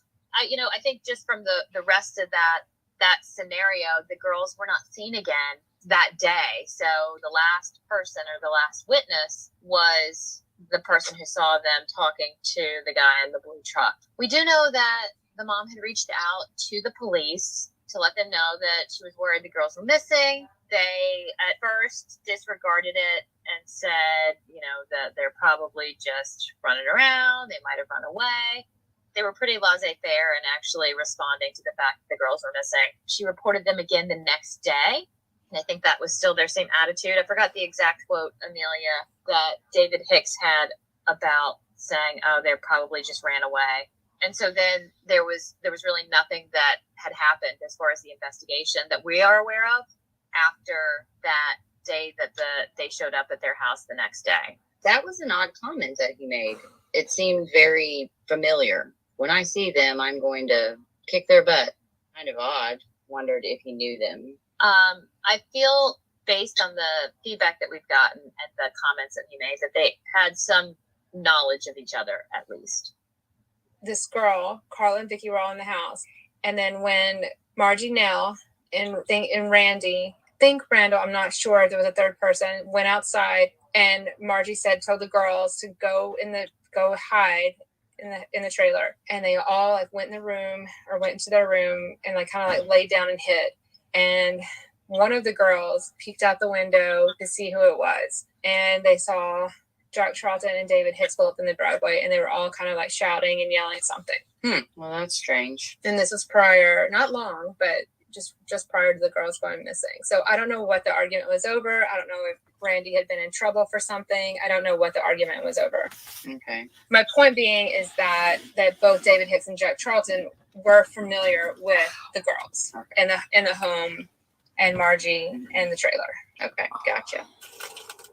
Back at the crime scene, the evidence that was collected, most of it's gone missing. From what we understand is it was collected and, most of it was collected in garbage bags or whatever, bags collected it in. It was put in the back of Jack Charlton's car. He was taking it to Nashville and his car was broken into and, all of the evidence went missing. Okay. I'm not buying it. I'm not buying that someone would break into his car and just steal a bunch of crime scene evidence. That makes zero sense. So whatever they have left, are the girls' clothes that they were wearing. I'm assuming that's what they have left. And I think very, very few things are remaining. And that's what Lainey and I are fighting for, is to have that tested at Parabon Labs for any DNA that could be remaining. Absolutely. That would be crucial. Do you know if samples have already been tested? I think things were tested in the past, but things have really, changed over the years. Over the past, 40 years, things have really been, Lainey can answer that better. She's really been studying, on Parabon, with Parabon. I don't know if any of you guys watched, Genetic Detective last night too. I did.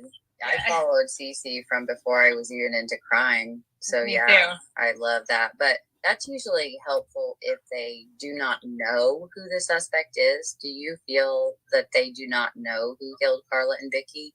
I was going to say, I don't think they definitively know who killed Carla and Vicky. I think they have a potential list of suspects that they may be interested in, but something like a DNA test would help to definitively identify or who was on the scene that day with the girls. And that, I think, would give them the ammunition to really fully identify who the person was. Given the fact that it happened 40 years ago and a lot of people still remember Carla and Vicky, their family, and the day that they disappeared, there's a lot of information from folks who knew them just about what may have happened. So in order to really sift through all of the stories and the information that has been shared over the years to really get to that person, we're really hoping that the technology that we have today with DNA testing through organization like Parabon Nanolabs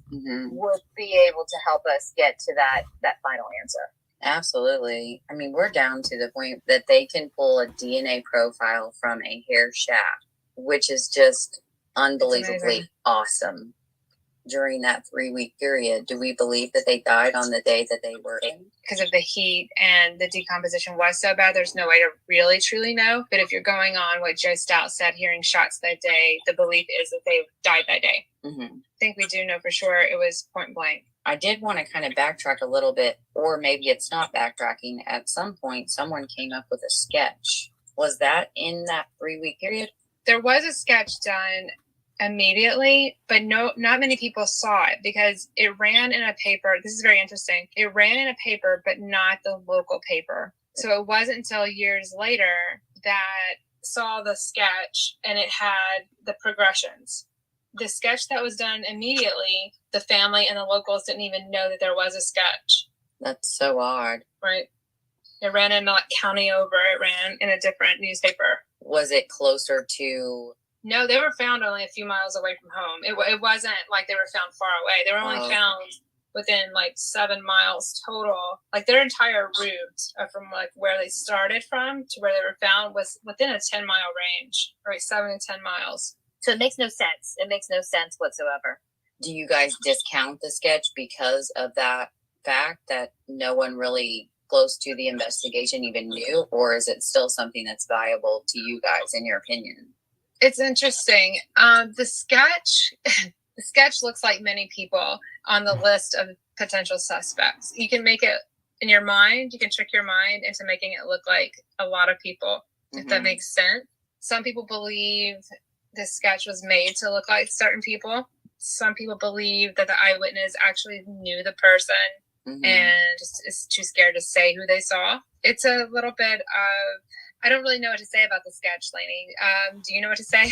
I think that the sketch was something that people have put a lot of focus on because it's one of the only things that had to go on. But the whole process around the sketch, I think, has a lot of questions around it. Like, why would it run and not the local paper? That doesn't make sense at all. Was the sketch developed off of a witness that actually knew who the person was and was just trying to give a visual description because they didn't want to say who it was? I don't really know. I think this probably is not as helpful as the DNA. So I think at that point it's like, okay, where are we now? I hate sketches. Yeah, I'll tell you something interesting about the truck. So people wonder, was the truck real? Did she really see for a long time? But I will tell you, at the scene, there was a strip of blue paint on one of the trees. Like if someone was to have left in a hurry, there was a strip of blue paint on a tree. Oh, wow.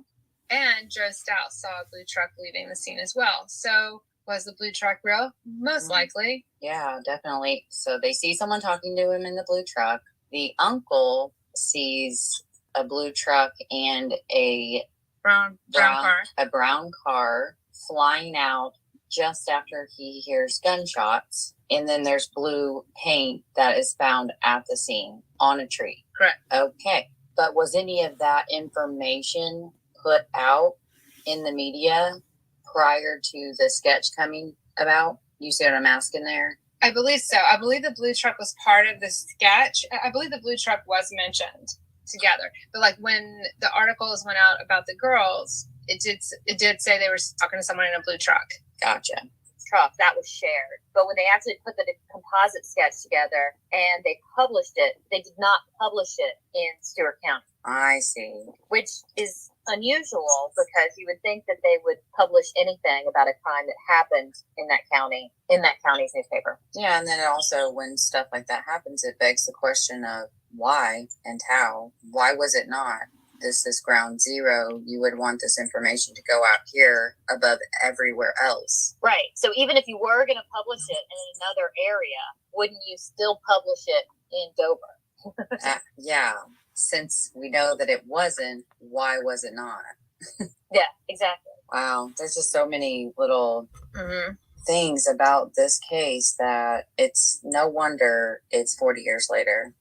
Greg Hubler Chevrolet presents multi-platinum selling artist Teresa Lisa Ingram.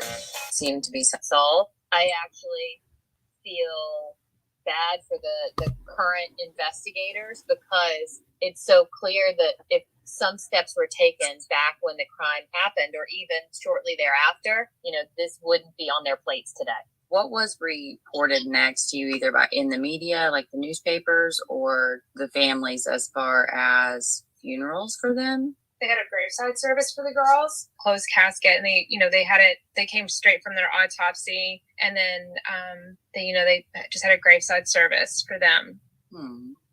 Does the family remember anyone being there that they were like, "What are you doing here?" or someone that should have been there that didn't show up? I asked the family if they actually. It's funny you asked that. I did ask the family if they remembered a police presence at the service at all. And at first, they don't remember any police presence at all, which would be interesting because you would think after a double homicide, nowadays that's one of the main things they do. They have a big police presence there to see who does show up or who doesn't. And then they came back and told me that they really can't say that because they don't remember. So it wouldn't be fair to say that there wasn't police presence there. But no, I don't think it'd be fair to say who was there who was there because I think it was just so long ago, no one really remembers. Yeah. Well, and you never know, like we've talked about before, maybe just hearing this question asked this particular way, it'll jog a memory. Right, exactly. Maybe someone, someone hearing this will be able to tell us who was there and who wasn't. I'm assuming that they have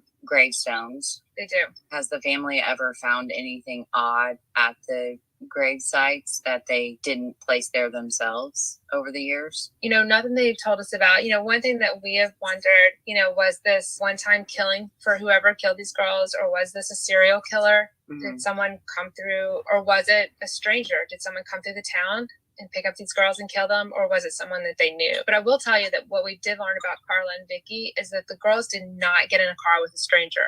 That's one thing we have learned, and I feel like I know that about them. I feel like I know that whoever they got in the car with was someone that they knew. That similarity, I feel the same way with Shannon. Yeah, we've had multiple people confirm that. That's good. As far as the family goes, I just always like to clear that up. Has law enforcement or the media came out and family has been cleared? The family? The family's been cleared. I don't know how much, everybody was questioned or if everybody in the family was given a polygraph. But as far as we know, I think everyone in the family's been cleared. Okay.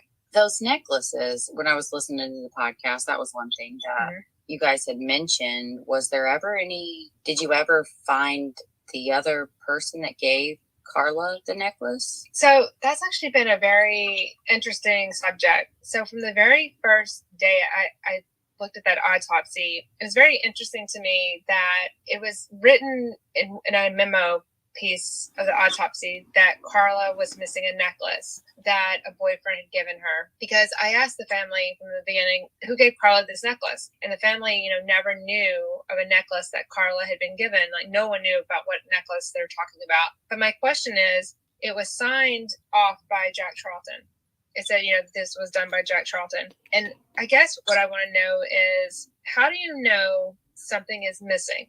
You have to know it's supposed to be there to know it's missing. Does that make sense? Bingo. Yeah. Yeah. Yeah. I mean, so how does he know? Did he speak to her boyfriend? Is that how he came to, did he know who her boyfriend was and he had interviewed him? Right. Like I guess that's what I'm asking. I'm trying to figure that out. Exactly. Like, who is her boyfriend? Like, no one's ever really figured out who's Carla's boyfriend. And how does he know that there's a necklace missing? Yeah. That's very odd. Anyway, that's my question about the necklace. Yeah. And then, so those were things that were in the autopsy so one of them would have come in with a necklace and one was without. Was there ever any search for this supposed necklace that anyone remembers, or they just flat out don't know anything about it? I don't think there was ever anything else brought up about it. It's so weird because the same thing happened in this case, in Shannon's case as well. All of a sudden, there's just a necklace across the street found. Really? It's like, is this? Yeah. Do you have a description of that necklace? I can ask Billy. Billy would know, but it was never recovered. But it's just odd that these two necklaces in both cases just come up out of nowhere, really. That's such an interesting coincidence. Isn't that weird? I thought that was weird because when I was hearing that, I was like, necklace? What? Did I just hear that? When I was listening. But another thing when I was listening, because I really love it. You guys did such a great job of laying out the information. And I know you're brand new to podcasting when you started. So I just want to say like props to both of you for your work. Thank you. Yeah, like it's interesting and the information is easy to remember just because of the way you guys present it. So that's probably why I'm asking you so many questions, just because I want to know more.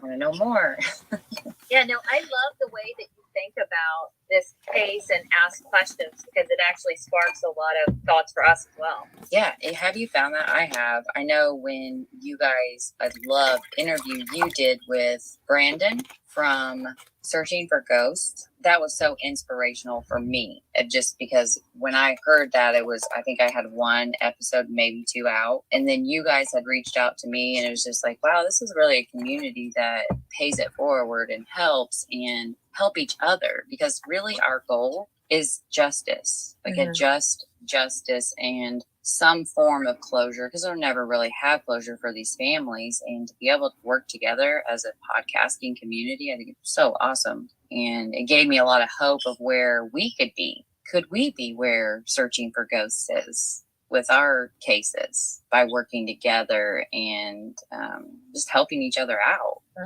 Yeah. That's what we always want when we start this, right? Yeah, definitely. Yeah. You guys have checked out Pain Lindsay as well. It's unfolding as the episodes are coming out. Right. And then all of a sudden, and the same with Searching for Ghosts with Brandon, this led to something. Like, I hope we have this. Greg Hubler Chevrolet presents multi-platinum selling artist Trace Atkins, Lone Star, Diamond Rio with special guest Big Country.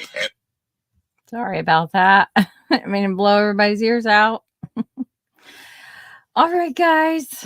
Well, I wanted you to hear that. Like I said, again, it is on my YouTube channel. It's also on the podcast. And the links are in the description. It's still available for right now. If I do cancel my Spreaker, because I had to pay, it's not much and it pays for itself. It's just I'm not uploading anything to it that's new. So I moved over to YouTube. So if I do that, they're all on YouTube, I believe. I need to double check before I close it. But again, that episode is on YouTube, Prattville Dover crossover. Lots of interesting little things that we know. I would love to do a follow-up episode with Murder at Land Between Lakes, just to kind of see where we are today. But yeah, so that I'm definitely not the best editor, so sorry about that. And that's why I prefer YouTube, because the pressure of that is off, because I just end up focusing my attention on minute details of a click or a sound or a reverb instead of the heart of it, and not my heart, the heart of the case, and which is the victims' families and the victims of the crimes that I cover. And that should be the focus, and not me analyzing a Audacity audio, and so this helps me to better manage that. So I appreciate all of you for being here tonight. I know it's a long show. I haven't been on in a while, and I depending on what happens on Thursday, you could be seeing a whole hell of a lot of me or not very much at all. It's been a rough month, and I need to make, I needed to do other things. And so I did that, and I'm done now, and I'm going to be sitting at home tomorrow. So I may go live for members only tomorrow afternoon. I will let you know though, and I hope you guys all have a great night, and I'll talk at you later. Have a good one.